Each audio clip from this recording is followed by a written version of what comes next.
Hello guys, this is your friend Naruto Multiverse 2.0 and we are back with a new fanfic. Which is What If Naruto Fall in Love with Fu Part 1. And if you enjoy this fanfic then please give me hype instead of comment and subscribe to my channel for more fanfic like this. And now let's start the fanfic. Get out of my store you damn hoodlum. The sound of a loud thud followed by pained groans and a few choice curse mumbled under breath were heard through a street in the bustling Konohagakure no Saito. Of course the young blonde boy from whom these muttered annoyances were uttered in irritation went completely ignored by the rest of the world save for one particularly irate shop owner who stared at the boy with poorly concealed hatred. What's the big idea, old man? I gotta get shuriken and kunai so I can train to be a ninja. The only reply the whiskered child received was a huff of contempt as the burly shopkeeper turned away. As if they would ever let a brat like you become a ninja. He was about to slam the door to his shop closed to emphasize that point but thought better of it, quickly turning to stare heatedly at the blue-eyed visage that was the unwitting center for so much hatred in the village. And don't ever let me catch you in my store again or there'll be hell to pay. With that he finally slammed the door closed, the small door sign flipping to open by the breeze in a twist of irony. Yeah, just you see. The young blonde turned to the rest of the people in the street who continued to go about their day as if this event weren't even happening. You'll all see. I'm gonna be Hokage one day. With that the whiskered child took off down the street at a surprising speed for such a small and obviously malnourished boy. After he was gone the residents of the busy shopping district turned to watch him go, some of the older women whispering in hushed voices. Did you see him today? Disgraceful. I don't know what Hokage-sama is thinking allowing someone like that to join the Shinobi Academy. I know, my little Amy-chan would be in the same year as him, I just know he'll try to corrupt her. Well I know for sure I'm warning my boy away from him. That little demon won't destroy the next generation as well. Of course all these conspiratorial whispers were lost on the running child who was too busy staving off tears percolating at the edge of his vision. Hey Gigi, I need your help. Glittering blue eyes blinked in surprise at the empty office, framed by the panoramic backdrop of Konoha in the expansive window that lit the room. Gigi. The young blonde looked around in mild confusion. It was rare he wasn't able to find his grandfather figure in his office, often poring over various sheets of paper that confused the whiskered youth when he tried to read them over the man's shoulder. He's not here. Well I guess he's out doing ninja stuff, he is the Hokage after all. With that simple piece of 7-year-old logic sorting out his confusion the boy quickly went to work. Immediately he headed around the back of the large, ornate oak desk which was piled up with copious stacks of various mission reports and budgeting requests, not that the blonde was at all interested in those. Instead he began to rifle through the drawers of the desk, uncaring that he was messing up the painstakingly sorted filing system. Finally with a whine of annoyance the whiskered blonde threw up his hands in defeat before running them through his messy golden locks. Why doesn't Gigi have any shuriken or kunai? Suddenly a mischievous grin that many Anbu had come to take warning of over the years split his lightly tanned face as he looked over at the large picture of the fourth Hokage on the wall. Gigi thinks I don't know about his super secret hiding spot. The grin still splitting his whiskered cheeks the blonde quickly made his way over to the framed photo, pulling it to one side in a smooth motion to reveal a large metal safe. The old man shouldn't underestimate Naruto Uzumaki. The small boy pressed his ear to the cold metal, never once noticing the strange arrangement of kanji and symbol that spread out from the point of contact that glowed a welcoming blue before fading back into the safe. He twisted the dial with well-practiced hands until the last click echoed through the empty room. With a small cry of success Naruto swung the large metal door open, only to frown with displeasure.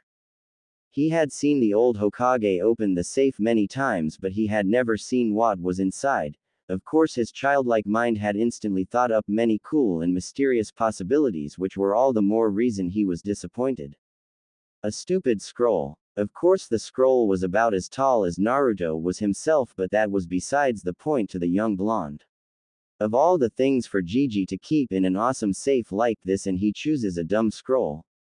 With a small sigh, the blonde tried to pick up the scroll anyway, never noticing the 3 sets of hands that instinctually tightened over their kunai pouches in the darker corners of the ceiling. With a grunt of effort, Naruto managed to lift the enormous scroll about an inch before he was forced to drop it with a dull thud. Squinting his eyes in an incredible impression of a fox, Naruto frowned at the large scroll before noticing a glint of metal. With a cry of success again, the blonde reached into the safe, pulling out his prize. His cry of delight, however, quickly changed into a look of intense confusion. What kind of weird kunai is this? He turned it over in his small hands, noting the odd 3-pronged shape and kanji written on a slip of paper wrapped around the handle. With a sigh, he tossed it back into the safe. It was obviously useless with such a weird design, probably some ancient antique his Gigi was keeping as a relic of the past. He swung the door closed with a disappointed sigh before sliding the picture back into what he thought was the correct position. With his brow furrowed, the blonde took one last sweeping look around the office before a light bulb seemingly clicked over his head. His short legs quickly carried him back over to the desk where his hands began to frantically sweep back and forth under the polished wooden surface. Finally, a small, almost unnoticeable click graced his small ears as a secret compartment jutted out the side of the desk. This one was much smaller than the safe, and its contents confused Naruto even more. All there seemed to be were a small orange book, a strange glass sphere, a few sheets of paper, and a normal-looking scroll with a spiral design printed on the front. Nothing again. How can Gigi have no kunai in his office? Naruto slammed the small compartment back into place with an irritated grunt before walking out of the room, a silent black form dropping down to the floor behind him out of his notice. When the Hokage walked in later on that afternoon with the delegate from Kumo, he only found a rather amused dog-masked Anbu waiting for him with interesting news. Naruto once again walked back down the slightly less busy streets, the people beginning to retire to their homes as the sun dipped beyond the horizon. A frown marred his face as he thought about his predicament. Tomorrow he was supposed to start at the Shinobi Academy. It was a year earlier than most did, but the Hokage had assured him he would do fine. The only problem was that all the stores refused to sell him an shuriken or kunai. The small blonde was so lost in his thoughts he wasn't able to react in time when a tall man suddenly appeared in his path. The result was Naruto bouncing back like he had just walked into a wall while the tall dark-haired man just sneered derisively. Naruto looked up, expecting to be reprimanded for being so careless. However, all he saw was the telltale logo of the Konoha police force and a flash of red eyes before the man walked on, ignoring the blonde like he had never even been there. Naruto picked himself up off the dusty ground, mumbling to himself about unobservant people before the figurative light bulb once again clicked over his head. A grin snaked its way across his face as he took off on small legs in the direction of the Uchiha compound. Those people with the funny red eyes always have kunai pouches. I'm sure if I borrow a few, nobody would notice. With that in mind and with a small chuckle to himself, Naruto quickly found himself winding through the streets towards the western districts of Konoha. A good half an hour later, and the whiskered child was staring up at the rather imposing stone wall that separated the Uchiha compound from Konoha proper. He never really thought about the Uchiha all that much, but he found them having a wall around their compound sort of strange. With a small dismissive shrug, he quickly began to scale the wall, using handholds and cracks that would normally be too small for any other hand to grip.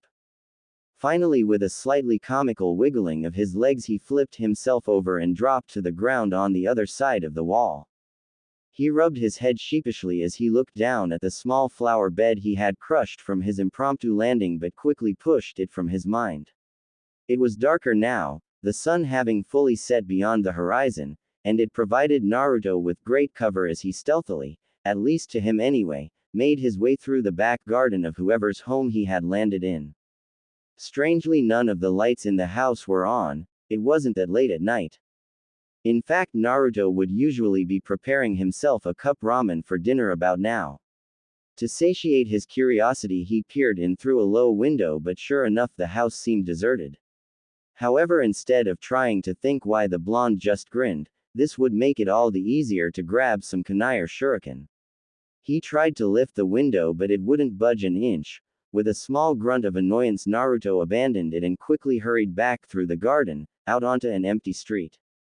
Once again the blonde found it curious that nobody was out. He had never seen a street in Konoha so quiet before midnight. Feeling slightly less sure of himself but staying strong regardless, Naruto scampered across the street, ducking into another alley between two homes. Stopping to think for a moment, he remembered that all the clan compounds in Konoha were somewhat self-sustaining. That meant there had to be stores to buy things, and he hoped that would include ninja supplies. Ducking his head back out into the moonlit street, he nearly squealed with delight as he spotted exactly what he was looking for. The store was across the street from him, a large sign hanging out front that Naruto couldn't quite make out, but the various weapons in the window were visible clear as day, as was the large fan symbol emblazoned across the door. With as much speed as his small body could muster, he dashed across to the door, giving it an experimental push only to find it locked. Frowning, he looked around, noting the small flap at the bottom of the door, obviously made for whatever animal the shop owner kept. He was about to go around to the side alley to find another way in when he heard the sound of approaching footsteps echo through the silent streets.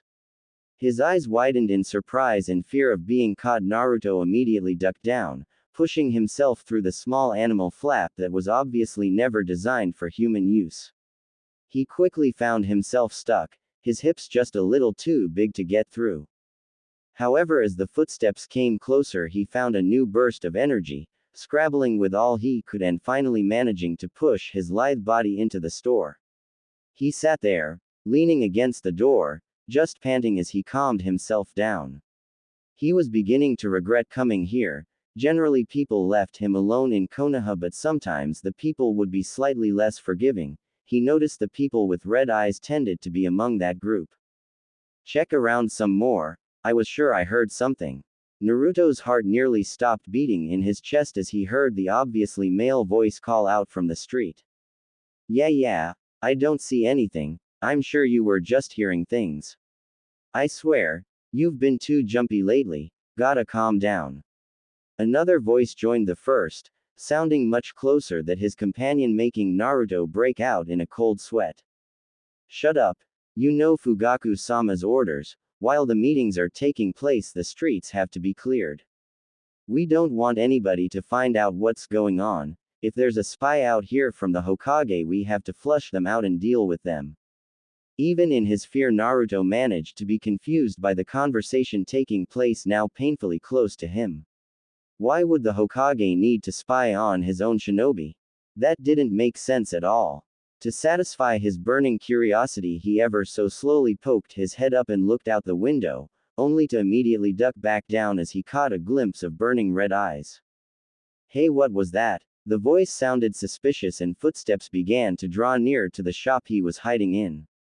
What? The voice sounded somewhat bored, as if he was just eager to go home and relax instead of trudging around outside for threats he was certain wouldn't be there. There was something in the shop, I'm sure of it. Naruto gulped in a way he hoped wasn't too loud, even though it seemed deafening in his own ears. He quickly scurried further into the shop, hoping to use the shadows to hide himself. On the way, his hand closed over the hilt of a kunai from one of the counters and he instinctively clutched it to his chest as if it would protect him from anything. He pressed himself as close to the wall as he could beneath a counter as he heard the doorknob rattle a few times before the sound of a key clicking in a lock was heard. Footsteps came next, each slap of a sandal against a wooden floor like a cannon firing right next to the terrified blonde. That next minute was agonizing on Naruto's nerves as the Uchiha continued to walk around the small shop, before sighing to himself and walking towards the door. As his hand touched the doorknob to close it, the blonde let out a small breath he didn't even realize he had been holding. Unfortunately, it wasn't small enough, and before the air had fully left his lungs, a hand wrapped around his collar, yanking him to his feet so that his eyes were level with a set of angry Sharingan. Well, what do we have here? A little young to be a spy, don't you think? He sneered across at his companion, but Naruto made use of his distraction as lashed out with the kunai clutched to his chest on instinct. With a cry of pain and anger, the man dropped Naruto, clutching his arm that was now spraying blood in a long arc. Naruto wasted no time and sprinted out of the store, slipping between the legs of the man's surprised companion in one smooth motion before vaulting to his feet and taking off at a sprint. The two Uchiha weren't surprised for long and they quickly took off after the tiny child, using their shinobi training to enhance the muscles in their legs to take off at incredible speed. By the time Naruto was dropping back down on the other side of the wall, the two shinobi were right behind him. Using speed and energy, the blonde didn't even realize he took off again, staying just ahead of his pursuers. He did everything in his power to keep the two Uchiha from getting him, sliding through holes in fences that they were too big to get through, using his knowledge of the alleyways to confuse them, and even at one point grabbing a peacefully sleeping cat and throwing it at the men. It turned out Tora, as the name on its collar read, didn't appreciate the early wake up and managed to keep the two would-be capturers busy for a surprising amount of time. Long enough at least for the terrified blonde to reach his destination. It wasn't all that uncommon for Naruto to be chased due to his recent history as somewhat of a prankster. However, in those situations he would have pre-planned his escape, usually with a few hidden surprises for his pursuers, giving him ample time to make it to the Hokage Tower or his home where he knew he was safe. Right now though, he had no plan, no tricks to pull out of thin air, and there was only one place nearby he would feel safe. He burst through the flaps in front of Ichiraku's ramen, surprising the young teenage girl washing dishes behind the counter. She didn't have time to even cry out in surprise before the whiskered blonde had jumped the small counter, using the seats as a springboard. The brown-haired girl just looked down at his quivering form in shock, but only had time to do that before two men appeared in front of her, almost making her drop the bowl she was cleaning in fright. Quickly regaining her composure, she placed a well-worn smile on her face. "Welcome to Ichiraku Ramen, I'm Ayame, how can I help you?" One of the men, his Sharingan active and spinning wildly, gave the small shop a once-over before giving a contemptuous snort. He span on his heel and marched out, the scowl on his face only intensifying. The man behind him gave Ayame an apologetic look before hurrying out after his companion. Letting out a small sigh, Ayame turned to the still shaking Naruto, a small frown alighting on her usually upbeat and smiling face. "What did you do now, Naruto?" She let out another sigh as the blonde boy gave her a sheepish, if not slightly strained smile as he rubbed the back of his neck, out of habit or nerves she couldn't tell. She finally allowed a soft smile to play across his lips as she offered him a hand, which he gratefully took, clinging to her arm like a lifeline. She brought him around to the back of the shop, leading him like a stray dog to the couch in the small living space back there. "Just stay there, Naruto, I'll go make us some tea, okay? Then you can explain whatever silly prank you pulled this time." Naruto gave a small quivering nod, earning him a glowing smile as Ayame quickly moved back to the kitchen area. "Tea, thanks Ayame-chan." The girl turned around again at the door, holding onto the frame as she smiled serenely at the little boy she considered a little brother in everything but blood. "Hey, what are big sisters for, nay?" Naruto finally seemed to relax at that, settling more into the couch as Ayame finally moved off to prepare some tea. An older man with graying hair and a fatherly smile seemingly permanently set on his wrinkling features chose that moment to walk down the stairs to see what all the commotion was about. "Ah, Naruto, my boy, what brings you to our humble abode?" The small blonde turned at the familiar voice, a small but true smile appearing on his whiskered face at the sight of one of his precious people. "Tsuki Oji-san." The man simply chuckled at the exuberant cry as he settled a hand on the young boy's shoulder, his calloused palm easily dwarfing the boy's small frame. "Now who did you manage to upset this time, my boy? I hope it wasn't a Hyuga, you know how they reacted last time."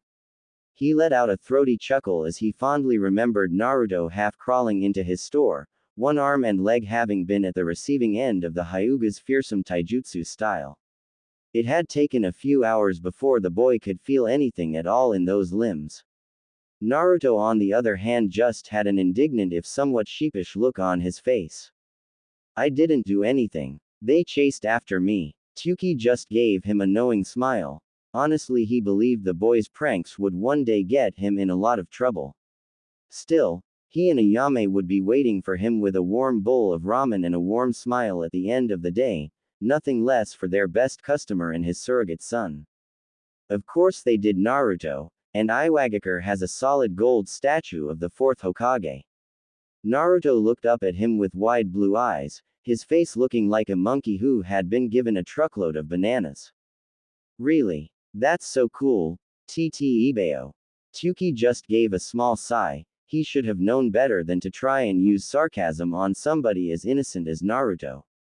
No, you see Naruto, the blonde boy in question blinked in surprise when Tsuki suddenly cut off before jumping in surprise as he felt some kind of warm liquid spray across his back. He looked around only for his eyes to go wide in shock and terror. Tsuki was on the floor, unmoving, a single kunai sticking out of his blood-soaked throat. Behind him stood the two Uchiha who had been chasing him, a cruel glint in the spinning red eyes of the one in front. Oromaru, what are you doing? The one behind seemed shocked by his companion's actions, his eyes flickering between the dead man on the floor and his fellow Uchiha. Shut it, Takaho, there can't be any witnesses. Do you know what will happen if word gets to the Hokage about the coup? Unfortunately, Ayame chose that inopportune moment to walk back into the room, a tray of tea balanced in one hand. Time seemed to slow as she took in the scene in front of her. Two men standing over Naruto, kunai poised to strike, her father on the floor, blood still spilling from his throat as his empty eyes stared at her. Her scream carried out into the night only to cut off a moment later as three kunai found their way into her stomach. She could only stare down at the growing red patch forming on her usually pristine apron, a quizzical expression on her face as if she couldn't quite believe what was happening. It only lasted a moment before she fell to the floor, first to her knees then, with a dulled thump, onto her side. Silence once again fell on the small room as Naruto stared in shock and horror at where his surrogate sister lay on the floor, unmoving and pale. The Uchiha's arm was still outstretched from throwing the kunai and his friend was looking at him in even more shock.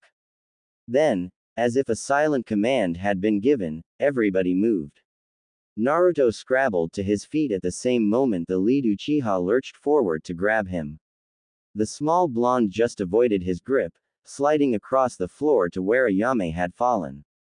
Ayame Nichan. Please Ayame Nichan. He tugged fruitlessly at her clothes, willing her with all his might to wake up, to turn over and show that she was okay, that she was still alive. Suddenly rough hands grabbed him by the collar, yanking him around to face Sharingan eyes once again. The black tomo framed by fields of red spun slowly at first before picking up speed. Soon they were a blur, as hypnotizing as they were frightening. Naruto suddenly felt incredibly drowsy, like a huge portion of energy had been ripped from his body. He couldn't explain it, it was like a battery had been pulled out of him leaving him cold and tired. Out of slowly closing eyes he caught sight of his hands, colored red by Ayame's blood and suddenly something new welled up in his chest. Anger, a blind, roaring fury that he had never felt before. Fury at these people for taking those people precious to him, rage at the world that could be so cruel to him and most of all anger at himself, at his own inability to protect the people that meant more to him than his own life.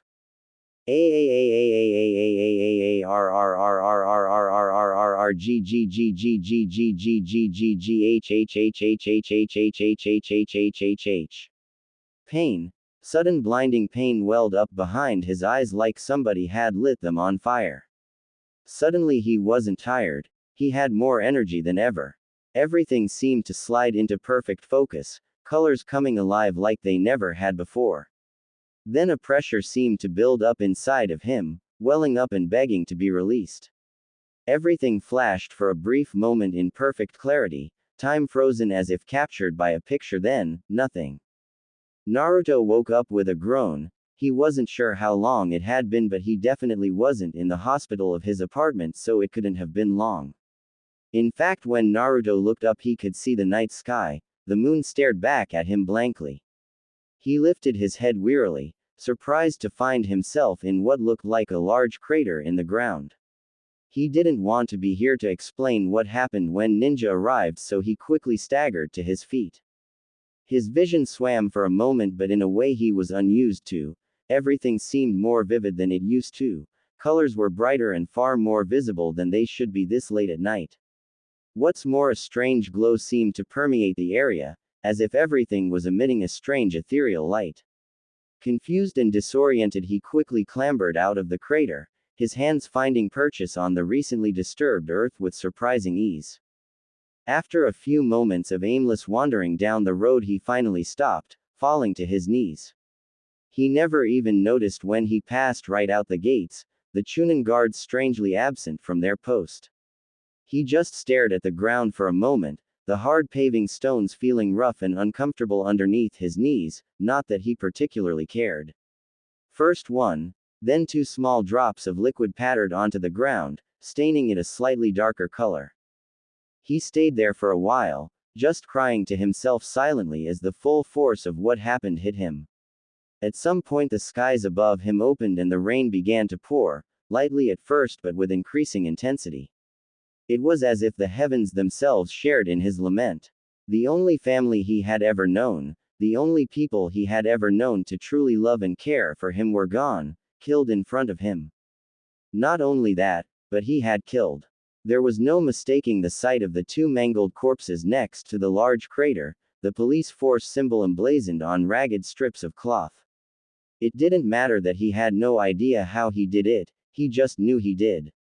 One moment there was a surge of power behind his eyes, the next he was waking up in a nightmarish scene. He hadn't even seen Ayame or Tsuki's bodies, and he wasn't sure he wanted to after seeing the state the two Uchiha were in. After what seemed like an eternity of just kneeling there in the rain, Naruto pulled himself back onto two shaking legs. He couldn't go back, not now, not after he had killed two shinobi of the leaf. He may have been called naive and sometimes even stupid, but he knew the punishment for murder. With a choked sob he nearly fell back to his knees. He was a murderer. What would his Gigi think of him now? What would Ayame or Tsuki think? They were the kindest, most caring people he had ever known. What would it be like for the Hokage to have to sign his death warrant? He shook his head viciously. He wouldn't let that happen. He would just go away, far away where he couldn't hurt anybody anymore and nobody could hurt him. His mind made up, if not still slightly shaken, Naruto took first one hesitant step before breaking out into a run. He didn't know where he was going, and at that moment he didn't particularly care, just that it was away from Konoha, away from what used to be his home. Chiriku was having a strange day, that much was certain when his teacup had unexpectedly cracked, staining his robes. After that, one of the clocks on the walls had fallen off as he passed, and he had found a dead bird on his windowsill. He had never been a particularly superstitious man despite being a monk. He had seen far too much in his time in the 12 Guardian Ninja for any of that nonsense. Even so, it was fairly hard to ignore all the strange omens he was receiving. And now he was on guard, dutifully patrolling the grounds of the fire temple. It was normally a rather mundane task, loathed by his fellow monks almost as much as grave duty. So imagine his surprise when he stumbled across a small blonde child, looking as if he hadn't eaten in some days, just lying in the middle of a forest clearing. He may have been a trained warrior, but he was a monk first, so his first inclination was to rush over and see if the child was okay. He let out a small sigh of relief when he felt a pulse from the boy's wrist and immediately picked him up. His first reaction seemed to be right. The child was terribly malnourished and would require immediate care. He was walking back quickly when the boy began to stir, making soft groaning noises as he subconsciously buried himself further into Chiriku's warm body. He began to open his eyes, and when the monk looked down he nearly dropped the boy. After all, it wasn't every day you looked into the rippled pattern of the Rinnegan. Ah, I see you're awake, that's good. Naruto's vision was fuzzy at best as he opened his eyes. His head swimming from exhaustion and hunger. He tried to lift his head only to suddenly feel incredibly nauseous, nearly falling off the somewhat Spartan bed he was lying on. Careful child, you shouldn't be trying to move just yet. A wrinkled but strong hand gently grasped his shoulder, guiding him back down onto the bed. The blonde tilted his head slightly, wincing as a light on a far wall nearly blinded him. What's going on? Where am I? His voice sounded incredibly weak, his throat dry. As if in answer, he suddenly found a wooden cup pressed up against his parched lips. Gratefully he sipped at the cooling water, sighing in relief as he felt his thirst somewhat quenched for now. He tried opening his eyes again with limited success, only managing to catch the silhouette of the man sitting beside him. You are at the fire temple, child. Young Chiriku found you while he was patrolling the grounds. It is a sanctuary for priests and monks such as myself to find solace in meditation. Naruto simply blinked in response, finally managing to prop himself up on his elbows and right his vision. The man sitting next to him was old, very old. His face was wrinkled almost to the point where it seemed his eyes were permanently squinted. A small pointed beard jutted from his chin, the hair grayed with a few streaks of white. Even so, his face was kindly and serene, as to be expected from a monk. However, the most amazing thing about him was that he seemed to be enshrouded in an aura of pure energy, his body aglow with that same ethereal blue light Naruto had seen ever since the incident which led to his self-imposed exile from Konoha. But where that energy had before seemed unruly and chaotic, around the monk it flowed calmly like water passing through a gentle stream. I see you do not know much of the world if my words confuse you. The man's smile took on a slightly more mischievous hue as he talked, his eyes squinting in a way Naruto found eerily reminiscent of his own fox-like look. Suddenly he blinked in surprise as he realized what the man had actually said, the information taking a few moments for his confused mind to handle. Hey, are you calling me stupid? His response was a throaty laugh as the man placed a placating hand on Naruto's shoulder. The blonde instinctively shied away from the contact, finding it unpleasant for a reason he couldn't quite place. It was familiar. Not at all, my lad. The old man looked away for a few moments as if in thought, however it was obvious even to Naruto that it was exaggerated. Let's just say, ignorant. He gave another kindly smile before his gaze took on a more serious disposition. Let me have a look at your eyes, child, I need to check on something. He leaned forward, but Naruto quickly backed away from the man's hands. The old monk merely took his hands back, holding them in a placating manner. What are you gonna do to my eyes? The man chuckled in what he hoped was a disarming manner, waving his hand dismissively. Nothing, I merely want to take a look at them. Naruto seemed hesitant to comply at first, but eventually he leaned forward, opening his eyes for the monk to see them properly. Ah, young Chiriku was correct then. He stayed like that for a few moments, gazing intently into Naruto's eyes as if they were the window to enlightenment. What is it about my eyes? And how do you see them when you squint so much?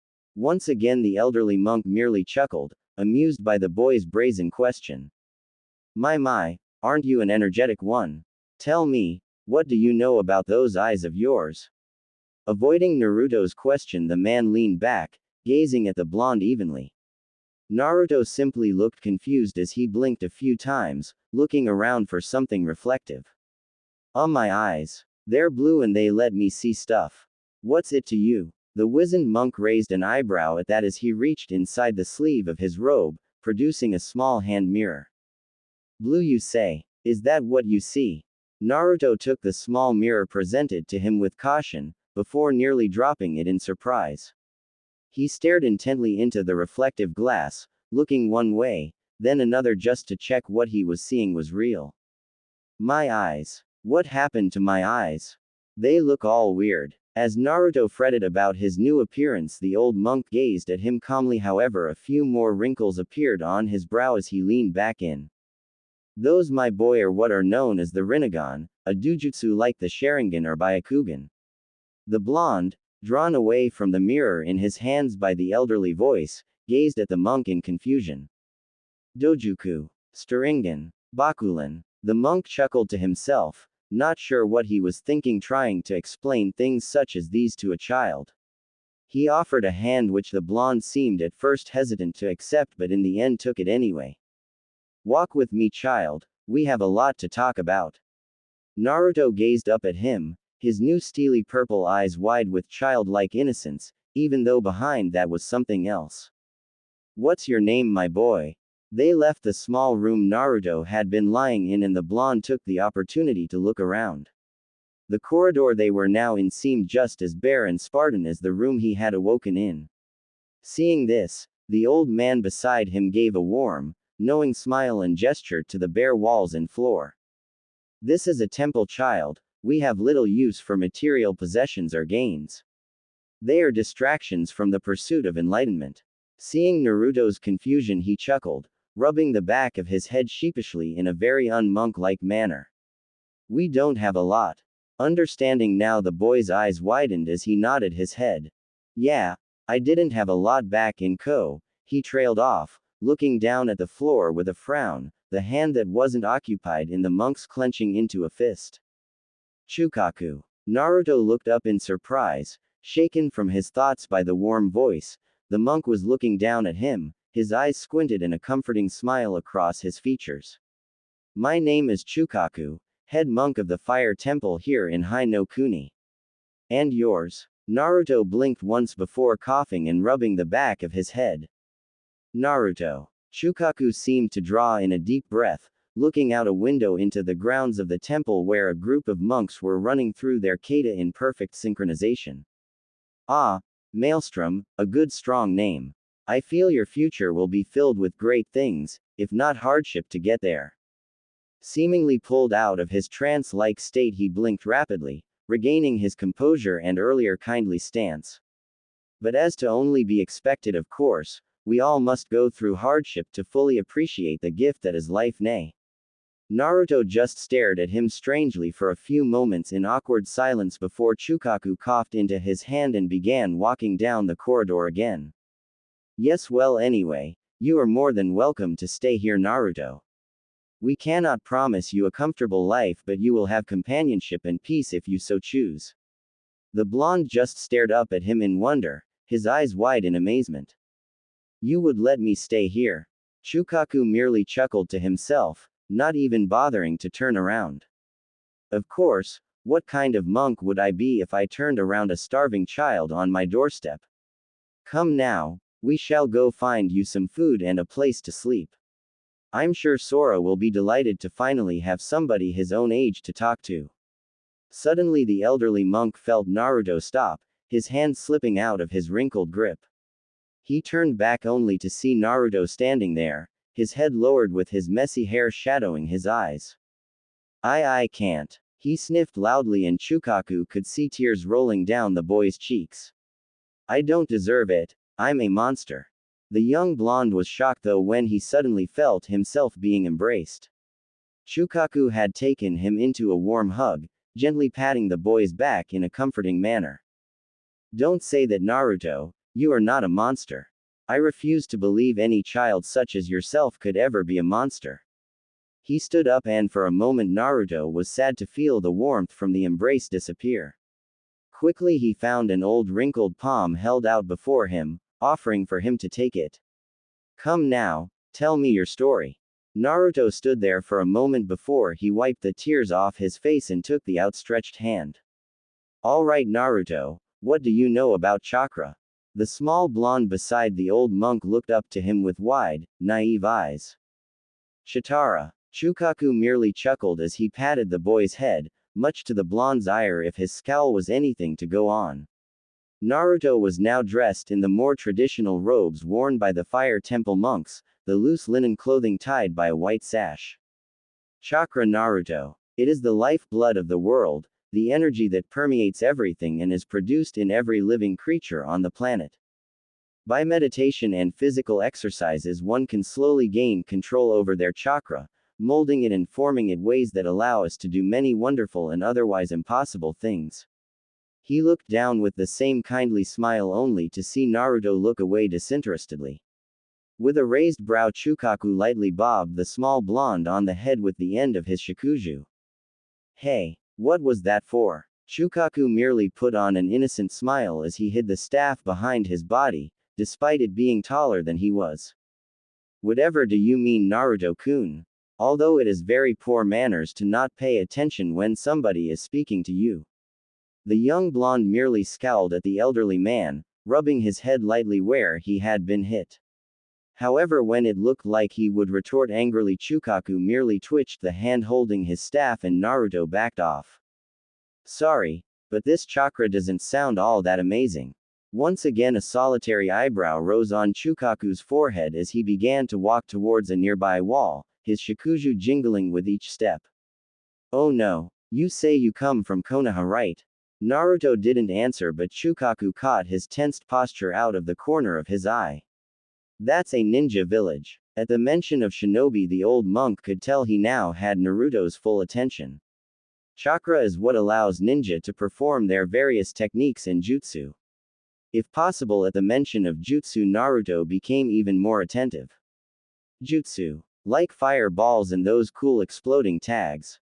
Shukaku gave a small smile and a curt nod which only widened Naruto's eyes.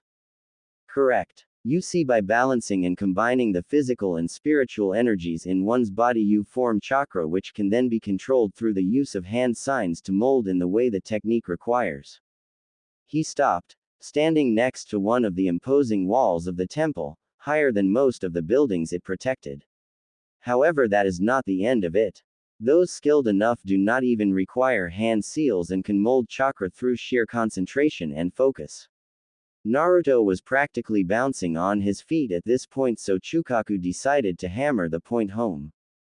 In fact, I believe one of the earliest techniques taught to young ninja is the surface clinging exercise, like so. With that, the old monk kept walking, putting first one foot, then another on the wall until he was high above Naruto, who could only stare up with amazement in his eyes. Using chakra to stick to a surface, no matter what it is. He walked back down at a leisurely pace, making it seem like he wasn't defying gravity but instead taking a calm stroll. Of course, there are other ways to mold chakra, you even mentioned one. At that, the blonde gained a confused expression which made Shukaku chuckle lightly. Those exploding tags, they work slightly differently. Instead of molding chakra inside the body, you apply it to special seals that mold it for you in whatever medium you choose, usually ink. This is a branch of the ninja arts known as fuinjutsu. It has as many, if not more uses than its more traditional counterparts. At this point, Naruto seemed to have calmed slightly, just allowing himself to absorb all the information he had been given. So, what does chakra look like? Shukaku gazed at Naruto oddly for a few minutes before quietly chuckling to himself, irritating the young blonde. Hey, it's not like it's a dumb question or anything. The elderly monk quickly quietened down, patting Naruto's back fondly as he sighed.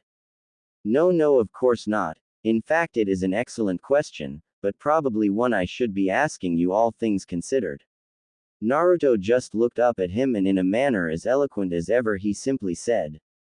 Huh. This time Shukaku suppressed his chuckle as he knelt down on creaking knees to look Naruto in the eye. You, my boy, are the one with the dujutsu, those rare eyes that allow humanity a glimpse at the unseen. He looked around, finally settling his gaze on a nearby pebble which he picked up. What do you see here? Naruto just blinked at the small rock, unsure if it was a trick question or not. A pebble. Shukaku just nodded with an expectant gaze. Is that all you see? Naruto just nodded with a furrowed brow. Yeah, why? Is it some kind of sacred stone or something? Shukaku laughed out loud at that as he absently tossed the stone over his shoulder. Of course not, my boy, it's just a pebble. Now look at me, what do you see? Again Naruto seemed puzzled by the question as he gazed at the old monk intently. I see you. Shukaku gave a sagely smile as he stood up to his full, if rather unimpressive full height. But is that all you see? Naruto blinked at that, frowning as he peered at the old monk. Well, you have this weird blue outline like you're glowing. Finally Shukaku grinned, patting the small boy on the shoulder as he turned to move on further into the temple.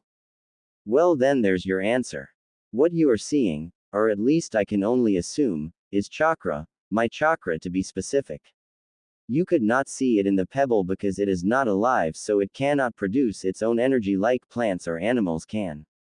At this Naruto frowned, falling into step behind the wizened monk. But the pebble had an outline too. Shukaku stopped at that, blinking once before turning back to look at Naruto.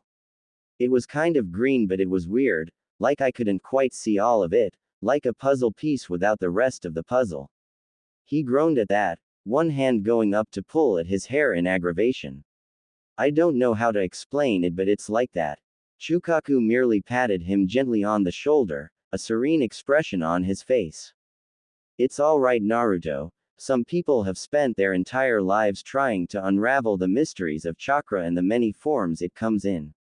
Few succeed and fewer still are willing to divulge that information. In fact, the first, and last, was the very same man whose eyes you share. Naruto looked up in surprise at hearing there was somebody else with eyes like him. Who? Shukaku gave him a mysterious smile as he pushed open a door into a large room, filled with shelves stacked to the brim with various books and scrolls. The old monk walked over to one of the older shelves in the room, some of the corners having gathered many cobwebs. He tutted for a few moments as he looked over the shelves before picking out a book and blowing the fine layer of dust that had accumulated. He opened it, skimming through the pages until he came across what he was looking for. This man, the sage of the six paths.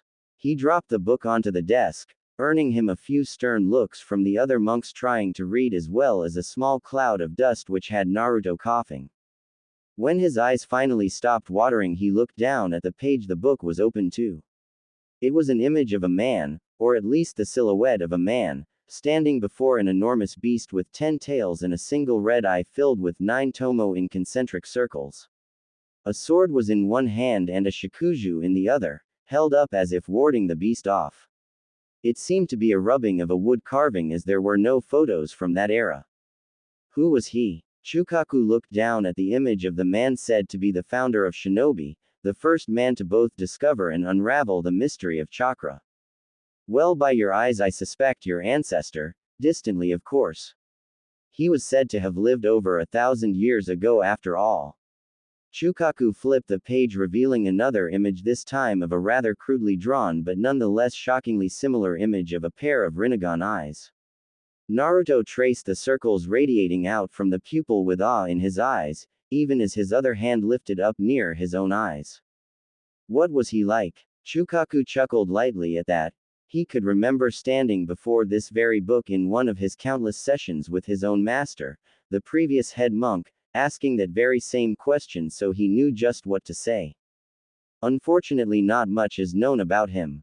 History doesn't stretch that far back as far as written records go. From what we know, he seemed to be some kind of wandering holy man, spreading his teachings about chakra and peace. Eventually he battled a great evil, banishing it from the world forever. Naruto thought back to the enormous creature from the first image and shuddered. He couldn't imagine fighting something like that, and it was only a picture. He was also said to have created the moon. Naruto spun around, looking up at the older man with incredulity, to which the monk just chuckled. But I don't put too much stock in that particular legend. Naruto returned to slowly tracing the image of the Rinnegan, awe in his eyes. He must have been powerful. Shukaku just nodded at his side, an intense look on his wizened features as his gaze drifted from the book to Naruto himself. You know, they say his power came from his eyes, the eyes you now have. Naruto turned back to him, blinking in confusion as Shukaku placed a warm and firm hand on his shoulder. You may have been given a powerful gift, even if the circumstances were terrible. Those eyes give you unrivaled potential, you know, and with that potential comes great responsibility. I just hope you'll remember that when you have power one day. Naruto stared at him for a moment with wide eyes before nodding resolutely, fire in his eyes. Good. I see great things in your future, Naruto-kun. Now come, there's somebody I want you to meet. Shiraku-senpai, why are we out here? The small blonde was sitting in the middle of the largest training ground in the temple. It was towards the back and surrounded by high stone walls with the same seals that protected the main door of the temple. It was used by monks seeking to train new techniques that they hadn't fully mastered yet where they wouldn't pose a threat to the rest of the temple. For safety reasons, Naruto, we don't want anybody getting hurt when we try this. Naruto just groaned as he rocked back and forth. The large stone slabs that made up the floor were very uncomfortable. Try what? You keep acting all mysterious, senpai. Shiraku finally gave a satisfied nod as he looked over 3 seals he had been setting up on the wall of the training ground. It mirrored the 3 others on all the other walls, chakra suppression seals. The bald monk honestly didn't believe that such a small boy could pose that much danger, but his master had told him to take extra precautions, so that is what he was doing. Okay, we're all ready to start now. Naruto, are you ready? Shiraku turned to face his latest student. The two had been properly introduced shortly after Naruto and Chukaku's talk in the library. Naruto had thanked him for saving him, and quickly the two developed a teacher-student type relationship. It was refreshing for the warrior monk to have a new inquisitive mind to ask him questions. Ready for what, senpai? The bald monk merely smiled as he walked back over, sitting down in front of Naruto in a cross-legged position. After your... Shiraku frowned as he tried to think of the best way to say this to a child. Incident in Konoha. He winced as he caught the sudden tension in Naruto's posture but continued anyway. He thought it would be better for Naruto to confront his past instead of trying to ignore it. You said you awoke in a crater. Master Chukaku believes this may be one of the inherent powers of your Rinnegan. We want to find out exactly what triggers this so we can replicate and in time with training and meditation, control it. Naruto seemed less sure but nonetheless nodded, if hesitantly. Alright, now I'm going to have to ask you to remember that night. Remember just what you saw, how it felt, everything. Naruto blinked in surprise before looking down, his hair overshadowing his eyes momentarily. That was the problem, he couldn't forget.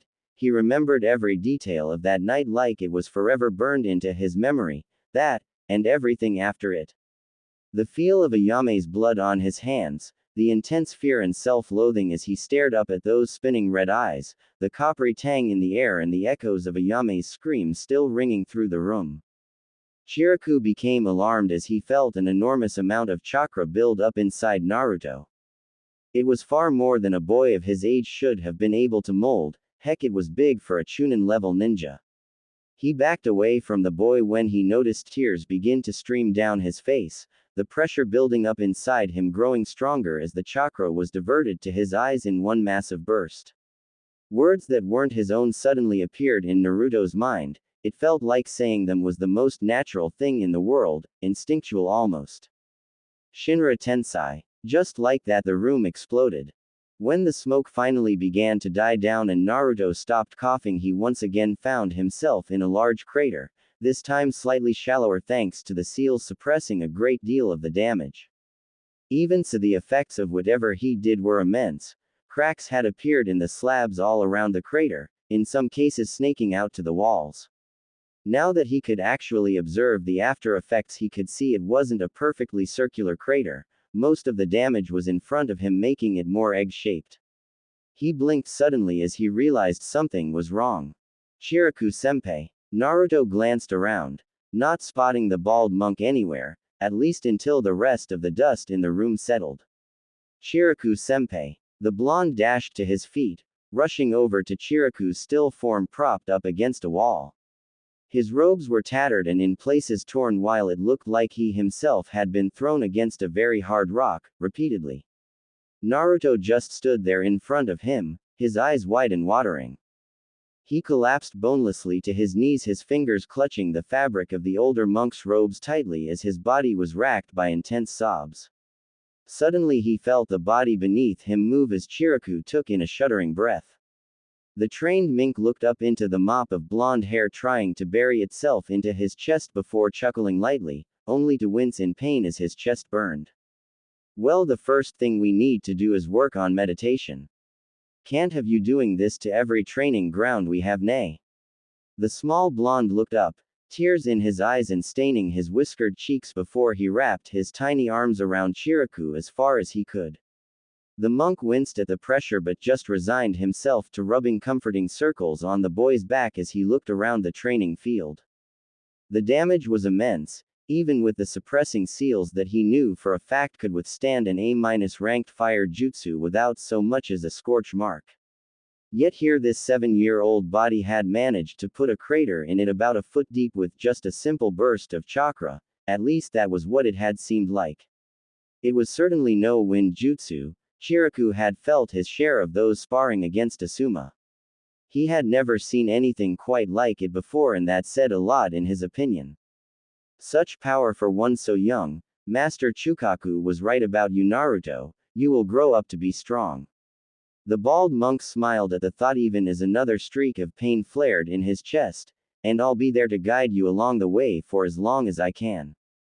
Chukaku looked up from his meditation as he heard a knocking on his fusuma. Soon after, Naruto meekly shuffled into the room, his hair hanging over his eyes as he managed to find something incredibly interesting about his feet. Yes, Naruto-kun, what can I do for you? The boy looked up for a moment, catching the older man's gaze for a split second before looking away. In that moment, Chukaku saw fear, regret, a whole multitude of emotions running across those rippled purple eyes. I don't think I can do it. Chukaku stood up at this, walking over to the now trembling boy. Do what, Naruto? He placed a hand on Naruto's shoulder only for the boy to pull away, wrenching himself out of the firm grip. Everything. This training. Learning to control this power. He looked up now and it was painfully obvious the boy had been crying. His eyes were reddened and there were still streaks running down his cheeks from the tears he had shed. Please, Master Chukaku, I don't want to hurt people anymore. Chukaku sighed at that, kneeling down on his old knees so he could look at Naruto from his level. Naruto, you wanted to be a shinobi, didn't you? The blonde looked up at that, blinking in confusion despite the new tears already welling up in his eyes. Did you know that as a shinobi you would have been asked to kill people? Chukaku almost flinched as he saw the horrified look on the boy's face. He hated to see such innocence lost, but he knew Naruto would only torment himself further if he didn't do something now.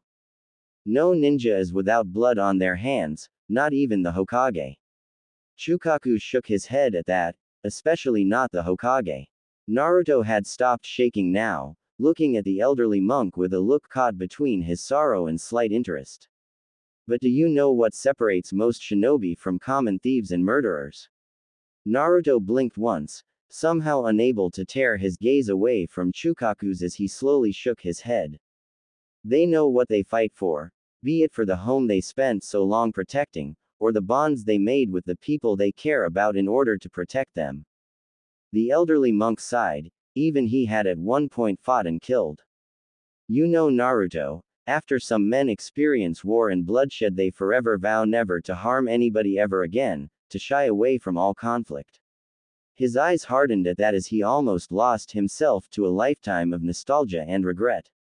Those people are cowards. Naruto's eyes widened at that, his shuddering had stopped and the tears were no longer flowing.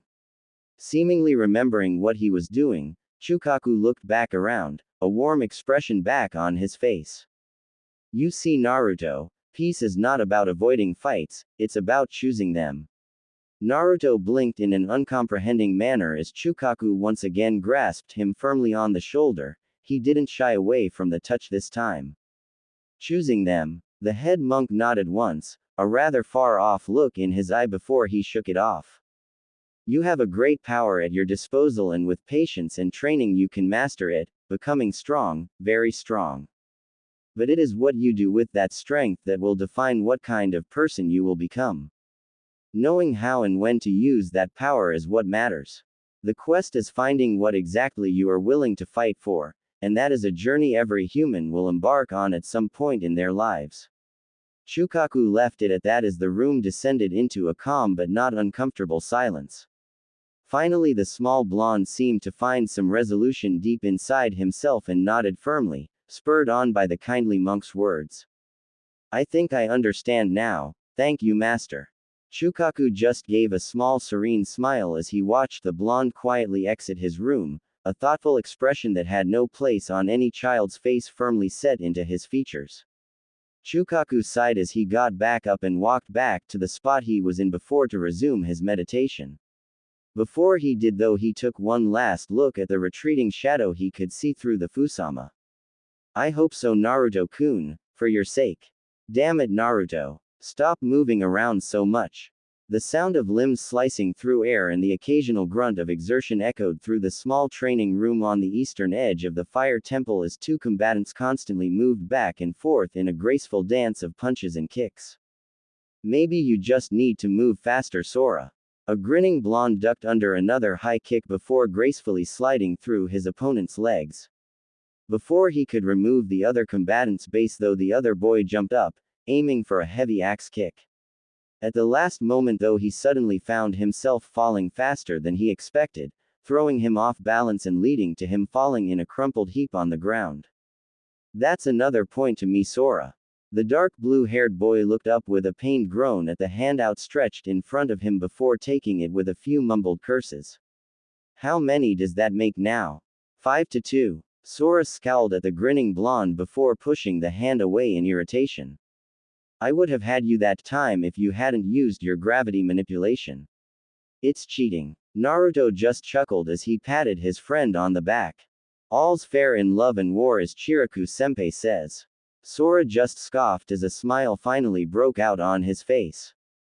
Yeah, and what would Chiraku-senpai know about love? At that both boys burst out laughing, the joyous sound bouncing around the small training area. Oh. At the sound of a third voice, both boys immediately froze before shakily turning their heads to look into the amused expression of the very man they had been talking about. And what does Chiraku-senpai know about love? Outside, two monks were passing by the training ground when they heard two loud gulps followed swiftly by two even louder thumps. The monks simply looked at each other once before sighing and continuing on with the same thought. Naruto and Sora again. Sorry, Chiraku-senpai. Back inside the training ground, Sora and Naruto were rubbing their aching heads while Chiraku was the picture of serene innocence, despite the shikuju he was subtly resealing into a pouch on his hip. Now boys, final bell is about to ring, we don't want you all sweaty before you go to bed, you know how Shigesu would feel about that.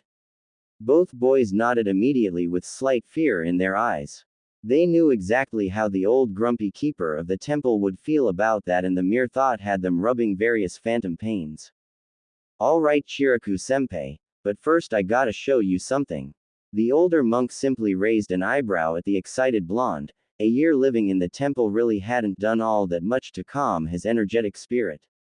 Would this thing happen to be a certain technique Master Chukaku has forbidden you from using in any of the indoor training grounds? The blonde smiled sheepishly as he rubbed the back of his neck, glaring at Sora as the other boy chuckled behind his hand. He was remembering the other times Naruto had supposedly mastered the more powerful techniques at his disposal. No, come on, Chiraku-senpai, I swear I have it this time. I know what I was doing wrong. The older monk stared at the whiskered child for a few moments as Naruto bravely met his gaze before sighing and gesturing outside. Fine, but not inside, we don't need a repeat of last time. As if to stress his point, he looked across the open field they were entering to a large hole in the wall on the far side. The result of Naruto's latest attempt at his technique. Not gonna happen, just watch me. With an excited cry, Naruto dashed across the fields to face one of the pre-prepared training dummies before adopting a standard fighting stance. Sora dropped to the ground, getting comfy for something he was sure was going to be hilarious while Chiraku watched more intently.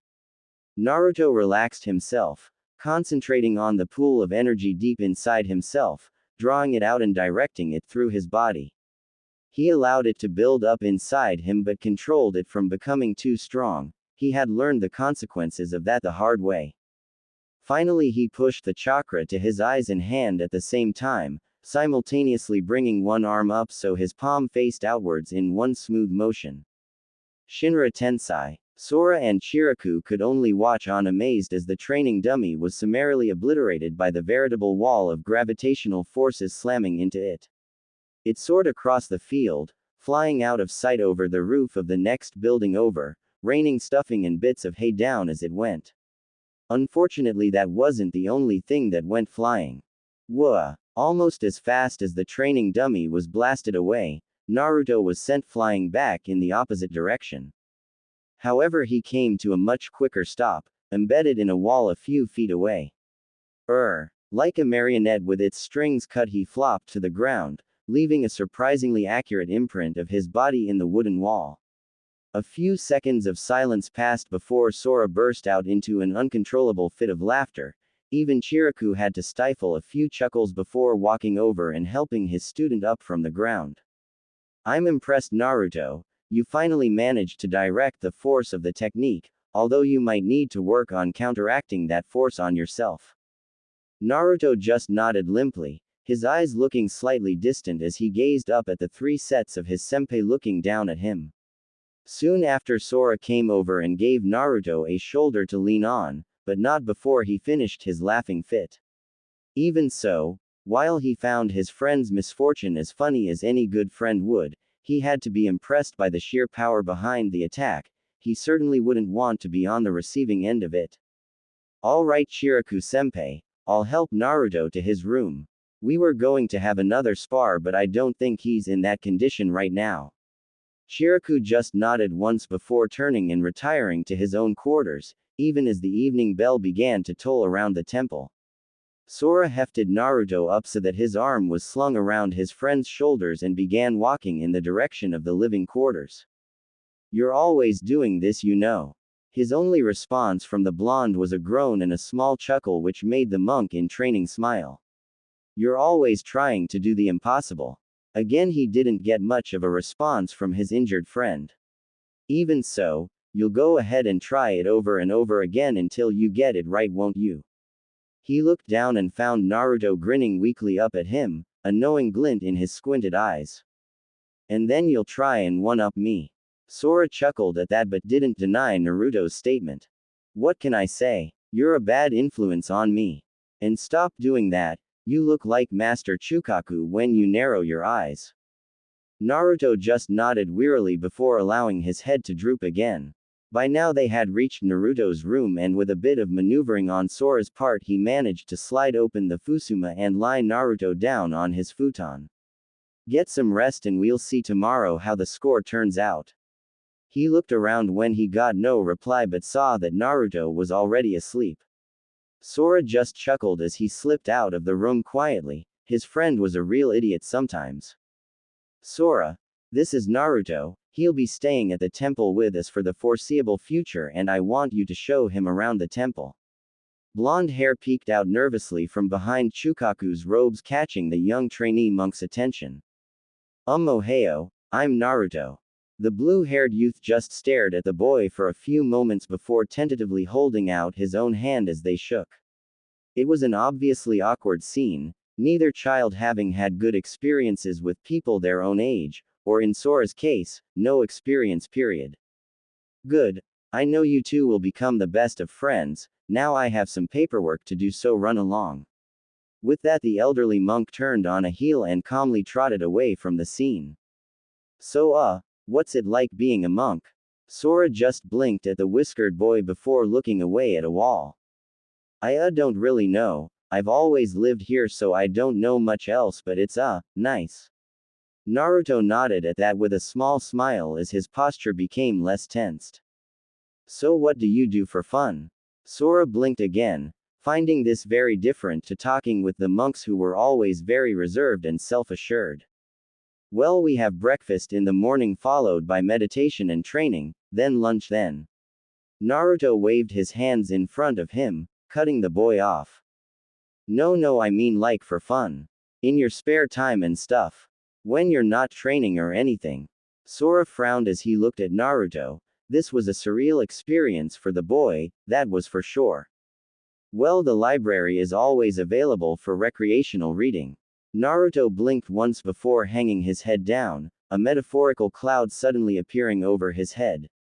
That sounds so boring. Sora suddenly gained a tick mark over his eye as he slammed Naruto over the head with his covered arm, his eye twitching in irritation. The monk's pursuit of enlightenment is not boring. It's a spiritual journey into one's soul, and as such, Sora trailed off as he saw Naruto miming along to his words with his hand with a decidedly unimpressed look on his face. Like I said, boring. The blonde flopped to the ground, adopting an incredibly poor attempt at a meditative pose. I mean, what's the big deal with sitting like this anyway? Sora's eye began to twitch again, suddenly regretting getting lumped with this obvious idiot. Suddenly, though, a superior smirk appeared over his face as he too got onto the floor, adopting the correct pose for meditation with his palms facing up, his hands in loose fists and his knuckles touching. Well, Chiriku-senpai says that it takes the utmost skill and concentration to properly meditate. Obviously such things are beyond you. At that, Naruto looked up in annoyance, his own tic developing over one eye. Oh yeah, I bet it's not so hard. I could meditate way better than you could. He looked over the position Sora was in and quickly adjusted his own posture to match. If Sora hadn't been so annoyed with the blonde, he might have been impressed at Naruto's first attempt. Instead, he simply raised a haughty eyebrow in mild contempt. Amateur. When he didn't get any response, he looked up to see Naruto's head turned away, his eyes closed in a mockery of meditation. It was obviously an exaggerated way of ignoring Sora. The blonde quickly found a fist buried in his skull and an angry Sora above him. Hey, don't ignore me. From a nearby window, Chukaku watched the whole scene with his mouth hidden by his sleeve. A mild chuckle escaped his lips as he observed the two boys' interaction. He knew it was a good idea to introduce the two, for the other monk's amusement if nothing else. Chukaku looked up from his desk with a fond, nostalgic smile as he thought back on the last year since Naruto had joined the temple. It was quickly marred with a frown, however, as he once again picked up the piece of paper he had been reading. He sighed as he placed it to one side, quickly drafting up the same response he had written every time he received a letter like this. Finishing with a flurry as he signed his name, he sealed it into an envelope ready to give to the passing mail nin the next morning. He sighed again as his gaze drifted over to the seal on the envelope the message had come from, the seal of the Hokage. He would change the wording every time, sometimes offering things in return, but the gist was always the same: bring Naruto back to Konoha. In the same manner, his answer never changed from a firm and resounding no. As long as Naruto was under the roof of the fire temple, Chukaku would see he never had to return to his old home. The young blonde had told him about his life there after some coaxing, and the elderly monk was appalled. He had worked out from the boy's treatment and the village's vehement requests for him to be returned just what he was, as well as from his appearance just who he was, although it was speculation until he could find evidence. Even so, he found the village's blatant hatred of a child horrific, especially considering the burden that was already on the poor boy's shoulders. What made it all the better was that he had the power, the authority, and the influence to keep Naruto here, whether the Hokage or anybody else had anything to say about it or not. The fire temple was firmly under his control as head monk, and in turn he reported directly to the fire daimyo, nobody else. He had known the man since he was just a baby in his mother's arms and had always made sure to be in his favor. What's more, the man knew better than to upset the person who controlled his protection detail, the 12 guardian shinobi. Of course, it was always Naruto's decision. If the boy ever actually wanted to return to his old home, Chukaku would not stop him. He would of course be sad to see the boy leave. The temple had been a much brighter place since the boy was introduced. However, he had never seen any indication Naruto wanted to leave. In fact, the boy seemed incredibly happy here, like he had found a smile long since thought forgotten. Chukaku was suddenly broken from his musings as he heard a loud commotion somewhere outside. He moved to the window, a troubled frown creasing his already wrinkled brow as he spotted what looked like a fire on the other side of the temple. However, it was when he saw the first flicker of red and felt a malevolent aura wash over the area that he immediately rushed from the room. Naruto's short-lived sleep was troubled, filled with orange fur and blood-red eyes before he awoke with a start. Cold sweat covered his body, making his robe stick to his skin uncomfortably as he panted. He took a deep breath before raising himself onto his elbows. Glancing over at the clock on his wall, he noted it had only been about half an hour since Sora had brought him to his room. More than that, though, there was a presence in the air, weighing down on him like an invisible weight. Getting to his feet, he was shocked to see flames out his window. His eyes widened even as his feet carried him out of his room and towards the fire. He got there to see it was one of the smaller temple buildings. The walls and roof were up in flames. The orange and yellow tendrils of fire were licking at the sky as smoke billowed out from the building in choking sheets. There was a gathering of monks, some attempting to douse the flames with buckets and water ninjutsu, while others seemed to crowd around something else. He took a few hesitant steps toward the second group until he felt a familiar hand grip his shoulder. "No, Naruto, you have to stay away, it's dangerous." He looked up to see Chukaku, his normally serene features marred by worry and concern. Suddenly a monk was tossed out of the group like a ragdoll, landing not far from them. It distracted Chukaku long enough for Naruto to break out of his grip and rush forward. He didn't want to be treated like a child. This was his home now and he would protect it with his life if he had to. Ignoring Chukaku's desperate cries, Naruto barged his way past two monks only to freeze in surprise at what he saw. Sora stood at the center of a ring of monks, except it wasn't the Sora Naruto had known for the past year. He was hunched over, a crazed expression in his eyes as an evil grin lifted the corners of his mouth. The arm that he usually kept covered was a mottled red, spiky protrusions jutting out at random, and the fingers had become more like claws. Worst of all, his entire body was enshrouded by a cloak of intense red chakra, bubbling like it was alive. Three tails slowly swayed back and forth behind him. Sora. Naruto's cries only served to draw the boy's attention to him, his now red and slitted eyes locking firmly on the blonde. However, there was no recognition there, only an insane bloodthirsty glee, like a predator spotting its next meal. Naruto took a step back as he saw the pure malice behind the boy's eyes. It wasn't Sora, it just couldn't be. "Naruto, stop." The blonde just barely heard Chiriku's voice along with a few others, no doubt monks concerned with his safety. He ignored them anyway, rushing forward towards the creature his friend had become. He didn't make it within 3 meters of him before a malicious red tail swatted him away from the side, moving faster than he could even follow. He landed a few meters away, his clothing ripped and torn in a few places, and he knew there were a few spots that would bruise the following morning. Even so, he picked himself up on shaking legs, a desperate look in his eye as he looked at his friend. Sora had turned away from him, obviously having lost interest in the prey that put up barely any fight. Naruto's features set into a determined mask as he watched another monk get batted away by those tails. He set his feet into a solid stance, already drawing up the chakra from inside of him and directing it to both his eyes and his hands. Discreetly, he placed his other hand behind him, pointing in the opposite direction as he finally released the pent-up chakra. Bansho Tenin. Naruto immediately felt the pull on his body like gravity had been temporarily inverted, but the hand he had behind him kept him glued in place.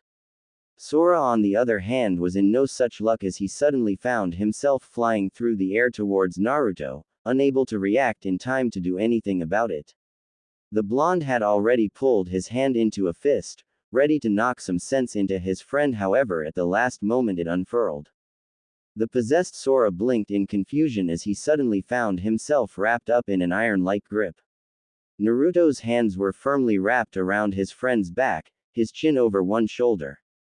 The tails behind him waved uncertainly for a moment, as lost as the one guiding them. "Please, Sora. I don't understand what is going on, but please stop this." A solitary tear rolled down Naruto's cheek, evaporating as it touched the cloak of pure chakra covering Sora. "Just stop this. Let me help you." He hugged tighter, ignoring the pain as the malevolent chakra began to burn his skin and rip away at his already tattered clothing. "Stop it." Suddenly Sora seemed to freeze, the tails stopping in mid-sway as if caught in some invisible giant's hand. Ever so slowly the long red tails began to shrink back into the cloak, even as the cloak itself slowly began to leak off of Sora's body. The chakra seemed to twitch in midair before slowly being absorbed into Naruto. As it did so, the burns and bruises across Naruto's body began to heal so fast the monks around them could actually see it happening. Finally, when the entire cloak had disappeared and Sora's features had returned to normal, the two boys collapsed to the ground, Naruto still clutching Sora tightly to him. Chiriku and Chukaku immediately rushed over to see if they were okay. Aside from Sora's intense chakra exhaustion and a few burns across his skin, they were perfectly fine, just unconscious. Chukaku let out a long sigh of relief as he looked down at the two before turning to the assembled monks. He was simply glad there had been no casualties, however he would still have to explain that to the rest of the monks tomorrow, and he knew that would be exhausting. Not to mention Naruto was going to be asking questions too, and Chukaku was sure he would be hard-pressed to answer them. Alright, start putting out those fires, we'll begin repairing the damages tomorrow, for now get some rest. As soon as the murmuring dies down and the monks began to disperse, he took another look at the two boys on the ground. How can two boys so young bear such a heavy burden? Drip. Naruto felt strangely at peace. The air was still but not humid or uncomfortable. Drip. The ground beneath him, while hard, was not inherently painful. He had grown used to relatively hard bedding anyway. Drip. There were no aches vary his body like he had expected there to be. Drip. He gently moved a hand up his body, feeling for where he knew he had been burned by that foul chakra. Drip. Strangely, all he felt was his normal smooth skin, not even any bandages. Drip. Likewise, his clothing seemed fresh, there was no noticeable damage. Drip. In fact. Drip. Shut up. Naruto blinked as his voice echoed out through. Wherever he was, it was certainly not the temple, that was for sure. He got to his feet, once again marveling that he didn't feel at all hurt and his skin was unblemished. He looked around, his steely purple eyes taking in his strange surroundings with a frown. As far as he could tell, it seemed to be the basement level of some kind of industrial building. He had found himself in one once when he was exploring in Konoha, except the one he found himself in was much cleaner. Pipes ran the length of the ceiling, disappearing off into the darkness in both directions of the seemingly endless corridor. There were many of them, but one in particular caught his eye as it was much larger than the rest. It was also the only one that was leaking, obviously the cause of the irritating dripping. Sure enough, he watched as a single drop of some foul red liquid gathered at the bottom of the pipe into a droplet before falling to the floor. Whatever it was, Naruto knew better than to touch it. When it made contact with the floor, it sizzled for a moment, eating away at the ground. However, more amazingly, the floor seemed to immediately repair itself, the small hole disappearing like it had never been there. He watched this repeat 3 times before tearing his gaze away. It was oddly hypnotic. Having nothing better to do, Naruto began to walk down the corridor. It didn't seem to matter which way he took, they looked exactly the same. Every so often he would reach another leak in the pipe, the only indicator he was actually moving at all. Finally, though, he reached a fork. He blinked, looking down both identical passageways before shrugging and heading right. After maybe another 5 minutes of walking without any indication he was getting anywhere, Naruto finally stopped. He liked to imagine that a year in a temple had somewhat calmed him and given him some semblance of patience. However, the truth was Shinra Tensei. The area around Naruto erupted in an explosion of pure gravitational forces, his hands outstretched to either side to evenly distribute the blast. However, when he opened his eyes, he nearly fell to his knees in shock and despair. The walls were completely unharmed. There wasn't even a single indication his technique had done any damage, not even the pipes seemed affected, they just kept dripping away. However, Naruto did manage to spot one strange thing out of it. Just to test it, he began to build up chakra within his body again, feeling the flow in his pathways as it circulated at a faster rate under his direction. His ear twitched as he looked up at the pipes above him. It was unmistakable. Whatever was flowing through the smaller pipes sped up when he began to gather chakra and likewise slowed down when he harmlessly allowed it to disperse. Weird. With an irritated sigh, Naruto just resigned himself to walking along the pathway. However, no sooner than he put one foot in front of the other, he felt it, that same malicious aura that Sora had been emitting.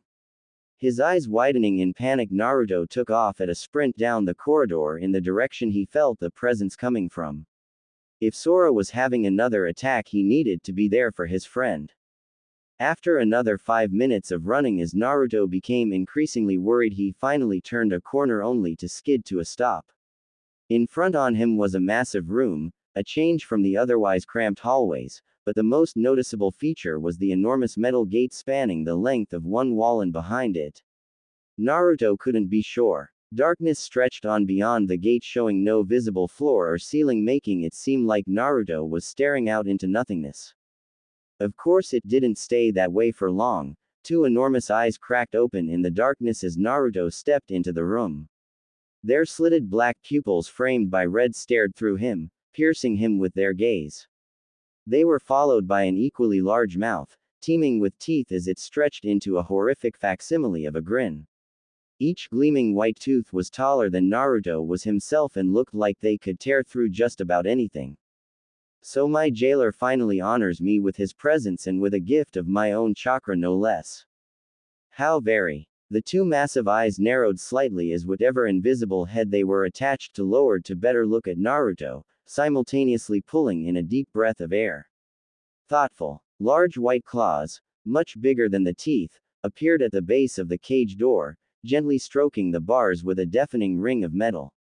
While a terrifying sight, it did give Naruto the impression that whatever this thing was, he was safe as long as he stayed away from the bars. Are you not going to speak, Ninjin? It has been so long since I have had the pleasure of company, 8 miserable years in fact. Naruto gulped, trying to hide just how frightened he was of this thing, whatever it was. Demon was the first word that sprung to mind, but upon thinking of that word, Naruto suddenly remembered his life in Konoha, those quiet whispers when they thought he wasn't listening. They too had called him demon, but Master Chukaku had told him they simply didn't understand him, and it was their ignorance that led to their hatred.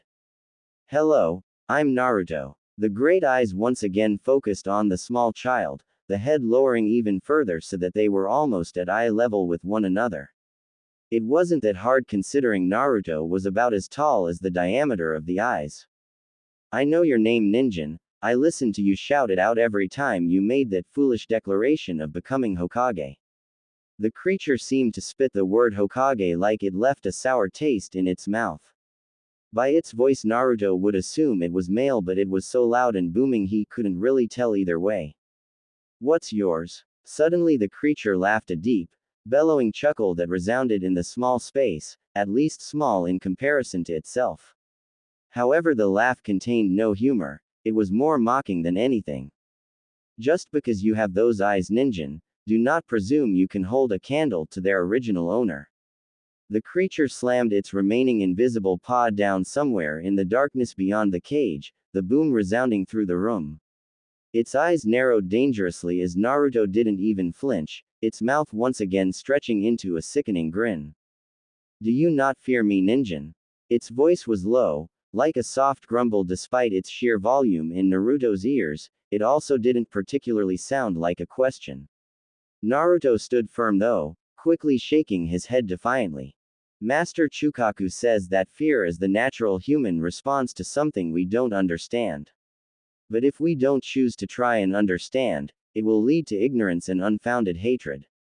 Then that hatred will only lead to more pain, suffering, and fear.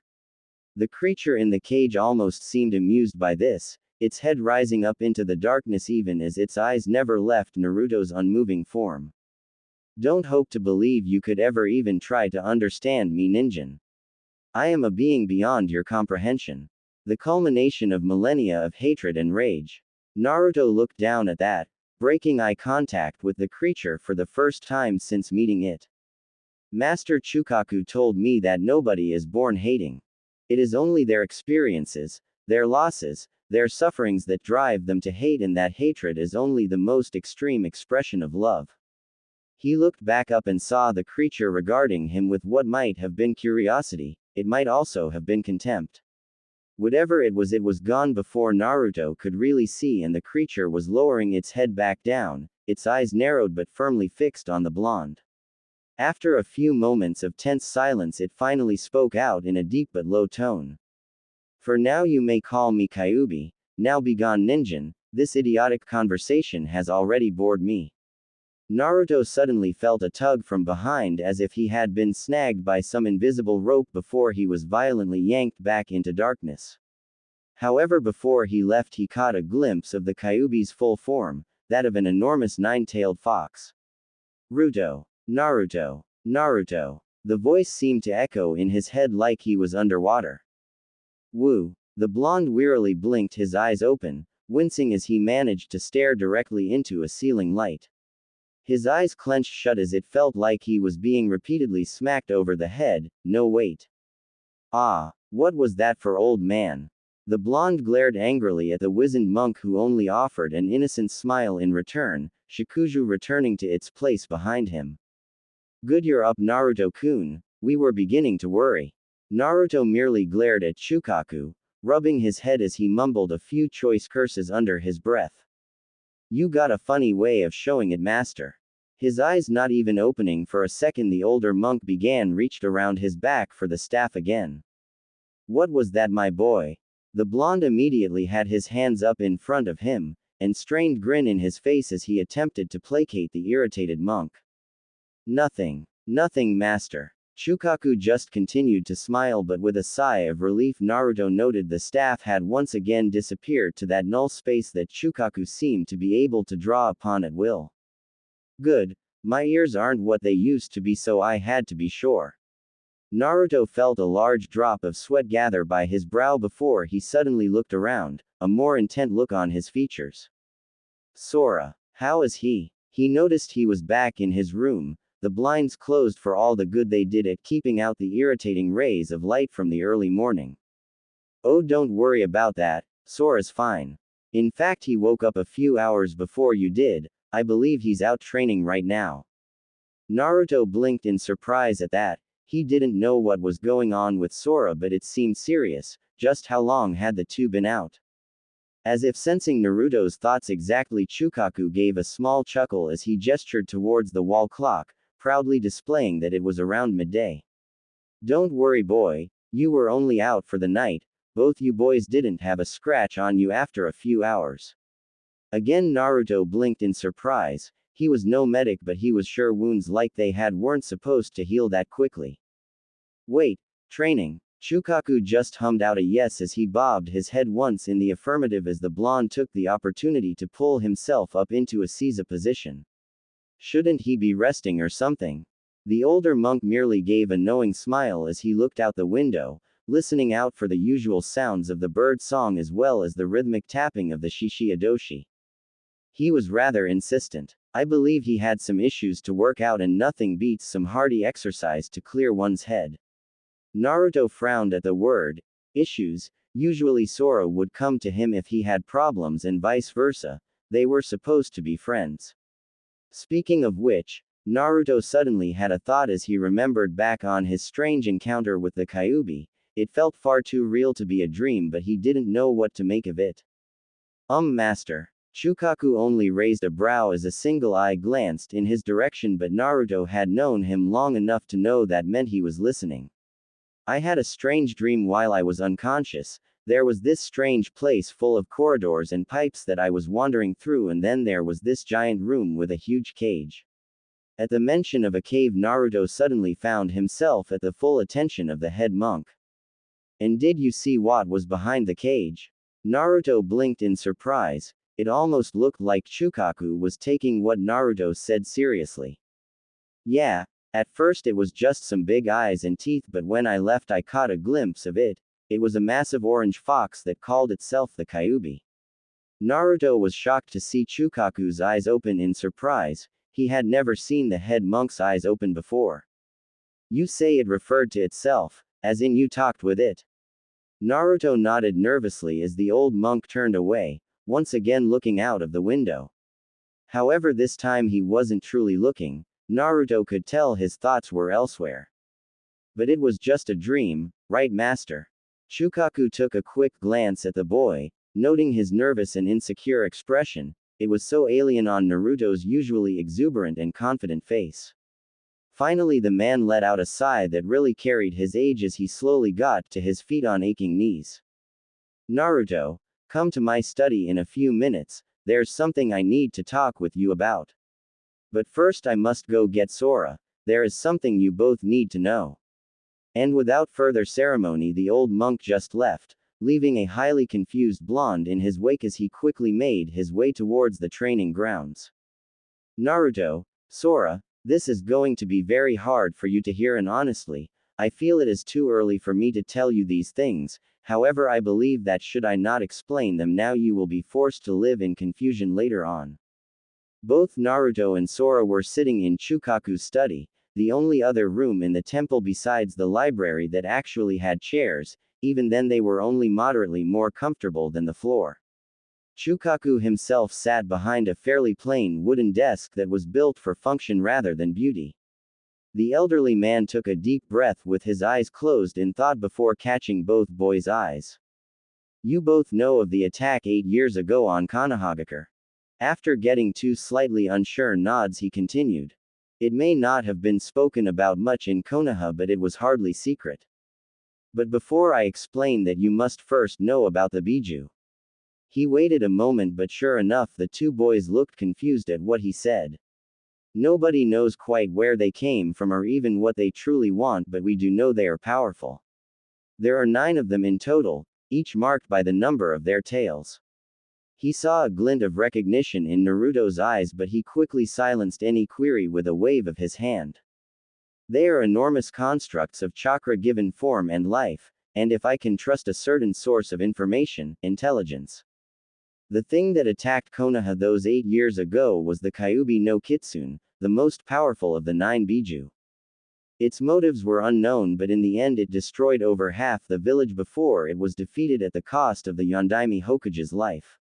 Except chakra is energy, and like all energy it cannot be destroyed, only moved or changed. So in essence it is impossible to truly kill a Biju. At best it would simply reform as the consciousness pulled its physical form back together. He waited to see if the boys were following him, and after seeing they understood so far he continued. That's why over the years human began to seal Biju away like one might a kunai into a scroll. They feared the power the creatures possessed, and aside from a select few with abilities strong enough to control or subdue the Biju, it was the only way. Unfortunately, it is not that simple. People quickly found that something as powerful as a Biju could not be contained in any mere object. Even the most powerful sealing items paled in comparison to the most powerful of the 9. Instead, a new way was discovered. The creatures could be contained within a living human vessel, a host and prison to the creatures, consciousness and power. Of course, not soon after that, people found ways to weaponize these sacrificial vessels, and the Jinchūriki were created.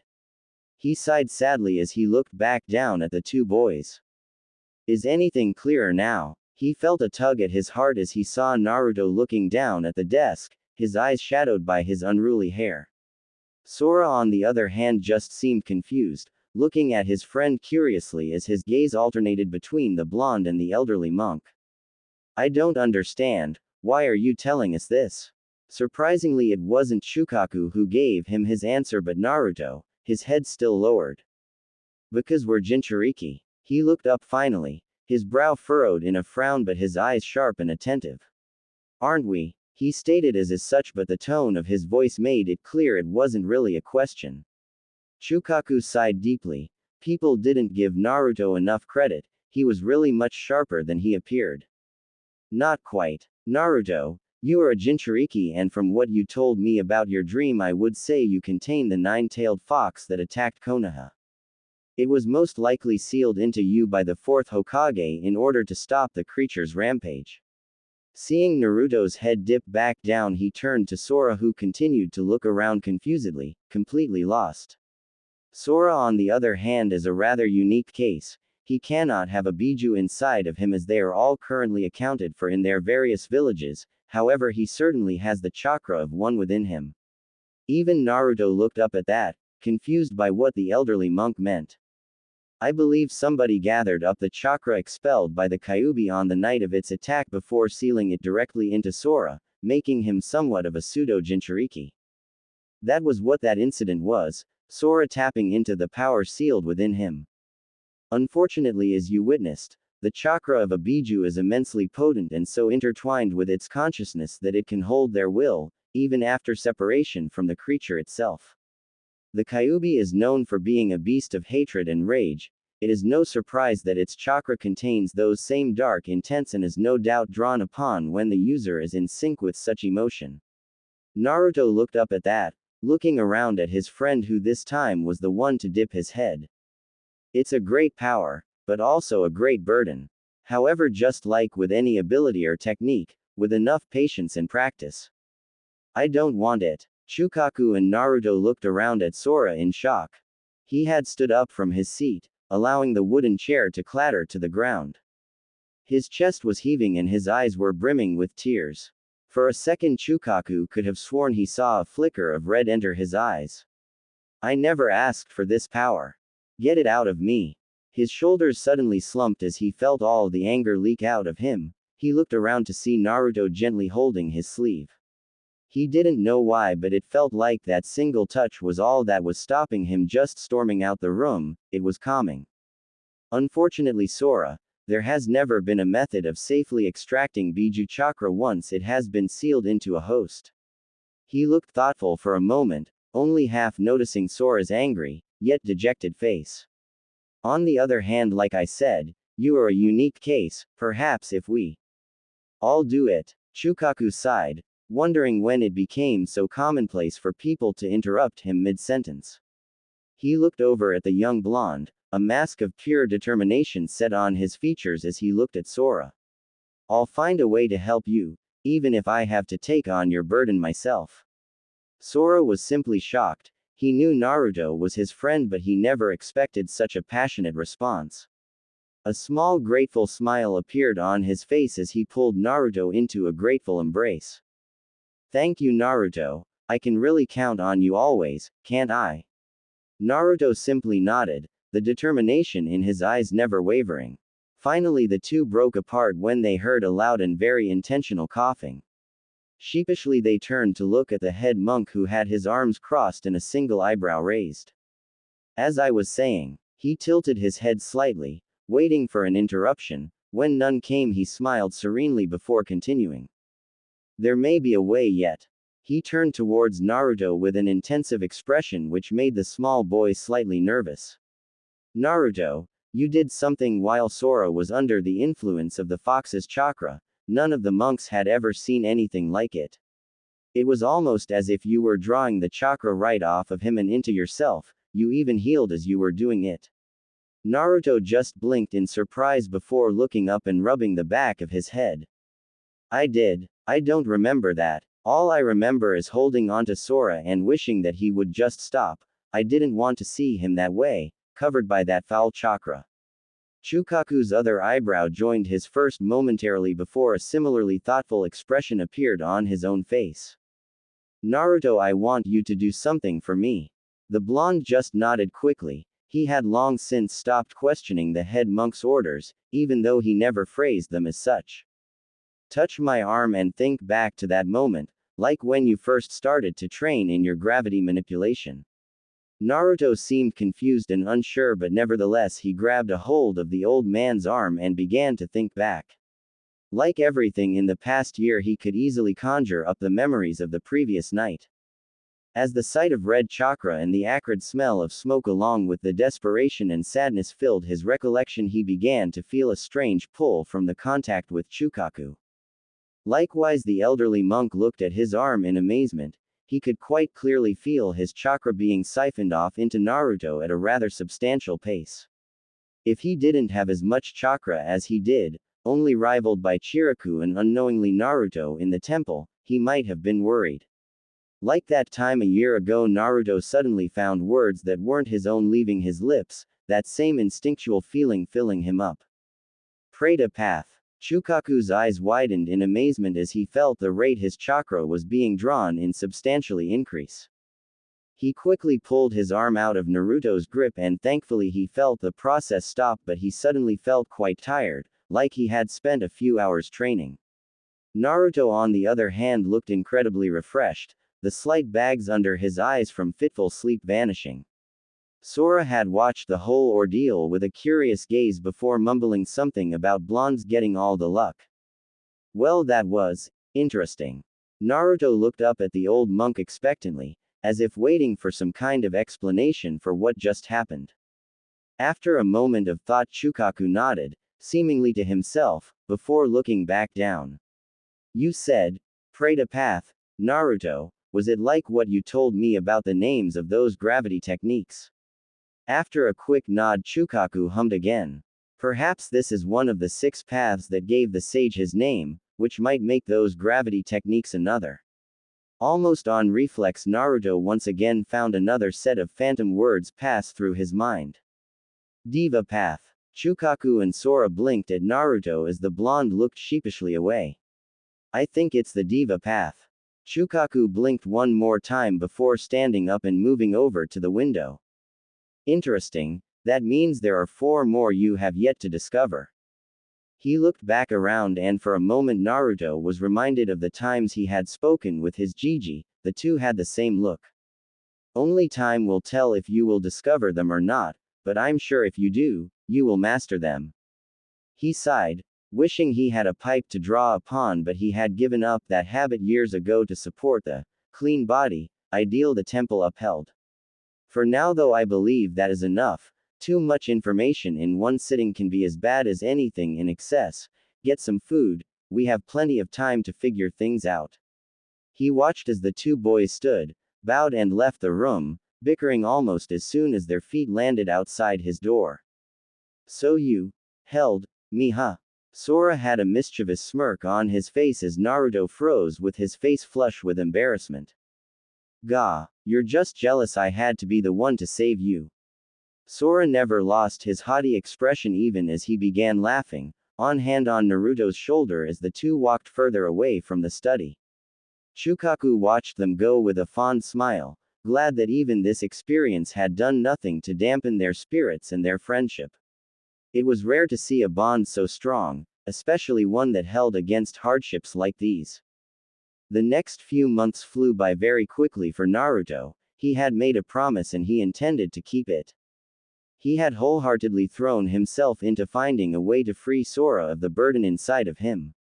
He now spent hours each day holed up in the library, poring over books, but that wasn't to say he neglected his training or other studies. He still made time to do everything, although he now found his day very tightly packed. The other monks weren't too surprised. After all, he had once meditated for 3 days straight just to prove a point. Fuinjutsu had briefly caught his eye, it was what sealed the chakra into him and Sora in the first place, however that turned up a dead end. Learning and mastering sealing to that level required years of intense study, time Naruto had but he felt Sora did not. It wasn't obvious but there were subtle signs that each day Sora was becoming more and more affected by Kyuubi's chakra. Brief flashes of unreasonable anger, his eyes flaring red occasionally and worst of all, his arm. Sora's arm had always been a concern for him but now it was permanently stuck in its more demonic form. What Naruto needed was time, or at least a way to decrease the time it would take him to learn Fuinjutsu, what he had thought was an impossibility. However, to his surprise when he brought the matter to Chiriku he had instantly thought of a solution, a technique known only to Konoha ninja, but shared with the Fire Temple due to them being affiliated. The Shadow Clone Technique. It seemed so perfect at first. Now Naruto could split his attention as much as he wanted and all he would have to deal with was a small headache at the end of the day. In theory, with his chakra reserve he should be able to create hundreds of clones that could all share their memories with him. Of course things were never so simple for the blonde.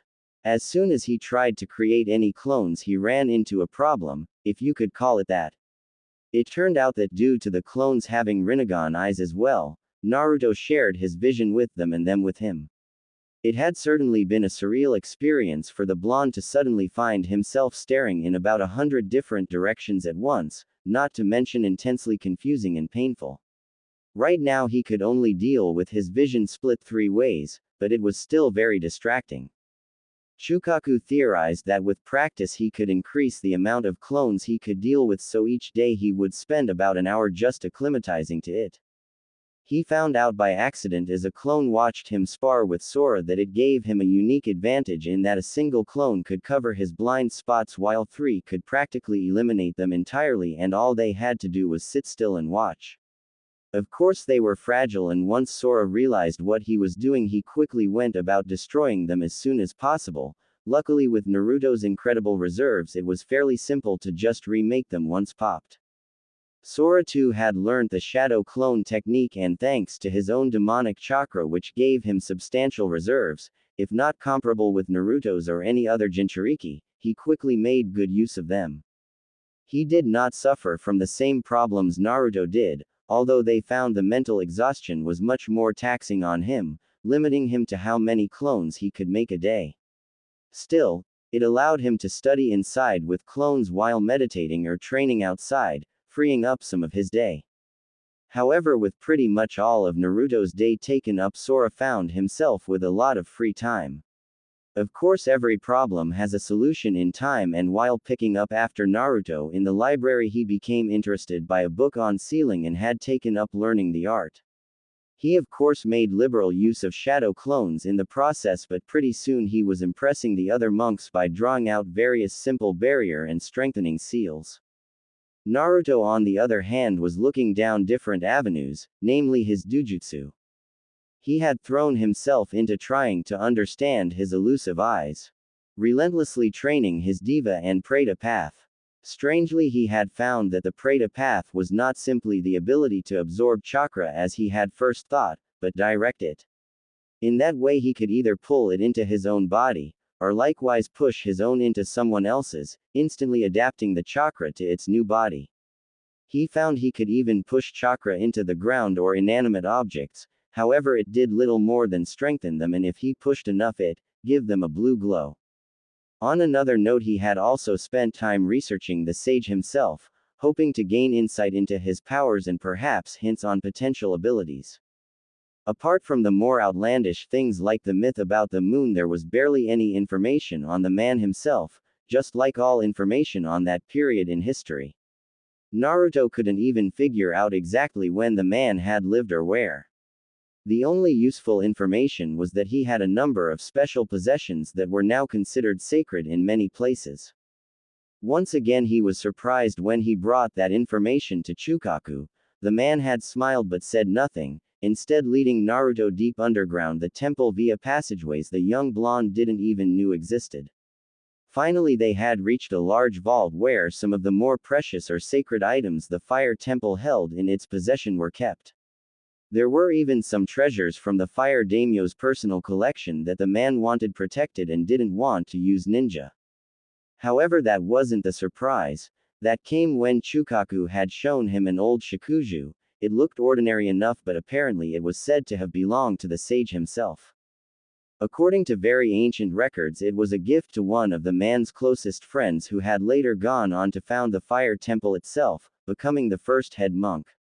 It was kept in the vault as it consumed massive amounts of chakra just by being held, killing an ordinary person in moments and an average Junin in about 10 minutes. Naruto had gone to pick it up, but Chukaku had held him back, telling him it wasn't the time for that just yet. So now Naruto was sitting in a field around the back of the living quarters. It was one of his favorite places to meditate as it held a small pond with a single stone at the center he could rest on. He was feeling for his chakra, examining its flow as it moved and slid through his pathways, sometimes quickly, other times like it wasn't even moving at all. He had been told by Chiriku he possessed incredible control over his chakra, especially for someone with reserves as large as his own. Once again Chukaku theorized it was to do with his Rinnegan. He had equated it to the chakra being a lumpy fluid and the Rinnegan being a kind of strainer. The lumpy fluid that was uncontrolled chakra moved through the pathways, sticking to the sides and causing friction which unbalanced the entire system.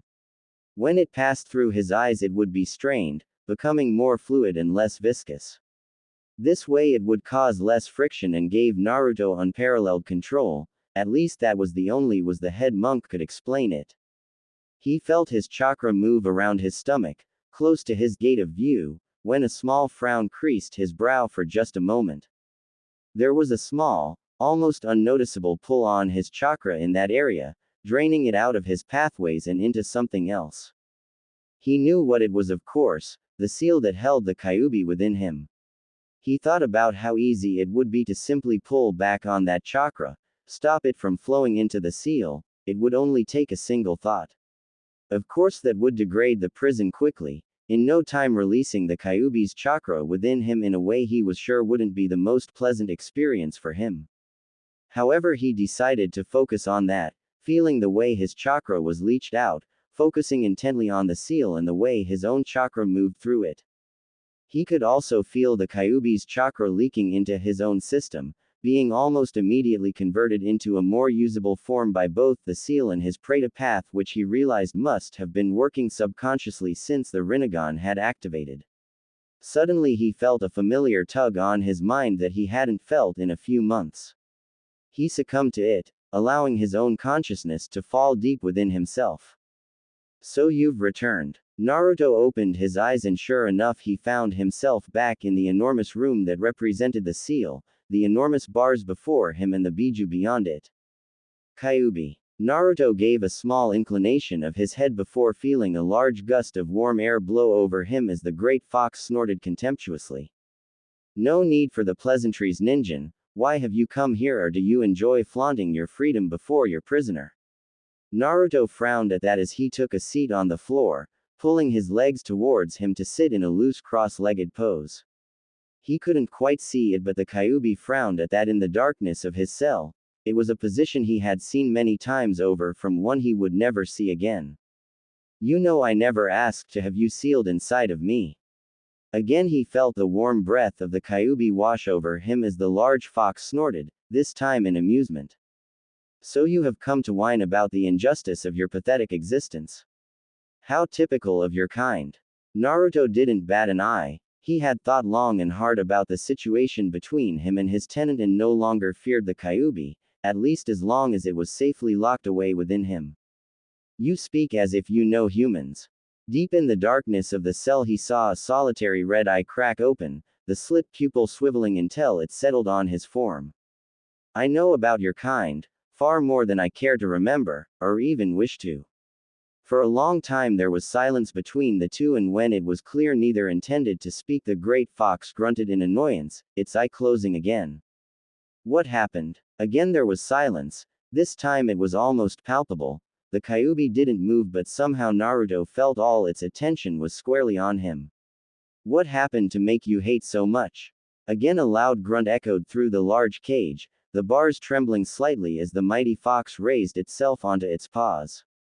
Slowly it lumbered over to the cage entrance, each step reverberating around the space and making the ground quake. Finally Naruto got a good look at the creature. Its orange fur glistened in the light that could now reach it, with black markings reaching up from around its eyes to its ears that seemed to belong more to a rabbit than a fox. 9 long tails swayed slowly in sync behind its giant body, each looking like they could take off the top of a mountain with an absent flick. Strangely, it had a rather humanoid torso with hands and arms instead of front paws. Other than that, it looked just like its title suggested, a large fox with 9 tails. Time, Ninjin, time happened. Time will produce more hatred in a being than any number of pitiful grudges or grievances, and I just happened to be cursed by the gift of immortality. Its large red eyes narrowed as it once again sunk onto its belly, the long tails wrapping almost protectively around its body. Why do you care to ask such pointless things, Ninjin? What could you possibly gain from it? A means to control me. Are you not satisfied with waiting for this accursed seal to finish siphoning away my chakra into you? Its gaze remained solely on the blonde, piercing him, awaiting the reply it already expected. I wish to understand you. It blinked once, a sight that might have been comical had the situation been different. That had not been the answer it had been expecting, and its eyes quickly narrowed again. Then you will fail. Now be gone. Naruto once again felt the tug on his mind, however, this time he was prepared. He resisted the pull and remained exactly where he was. The Kyuubi had gotten up to return to its spot in the darkness, but when he felt he was not alone, he turned back around. Why do you try my patience, Ninjin? Let me have my peace. However, Naruto didn't move, he didn't even blink. In fact, his eyes had been closed since the fox had begun speaking. Is that what you want? Peace. The Biju stopped, its tail slowly coming to rest behind it as the head turned. Red eyes searched Naruto's unmoving form, once again unnerved by the similarities it spotted between the two. Then why attack Konoha? Why harm people that you find so insignificant? What did you have to gain? Surprisingly, Naruto heard growling within the cage, and when he opened his eyes he found the face of the Kyuubi uncomfortably close to the bars of the cage, its lips bared to show its enormous teeth. Do not try me, Ninjin. I have no reason to explain myself to you or any of your wretched kind. Continue to irritate me and I will make sure that when I claw my way out of this cursed seal, it is the single most agonizing moment in your short, pathetic life. It finished with an almost dismissive flick of its tails as it raised its head high up above Naruto, the boy almost losing the Biju in the darkness of the cell.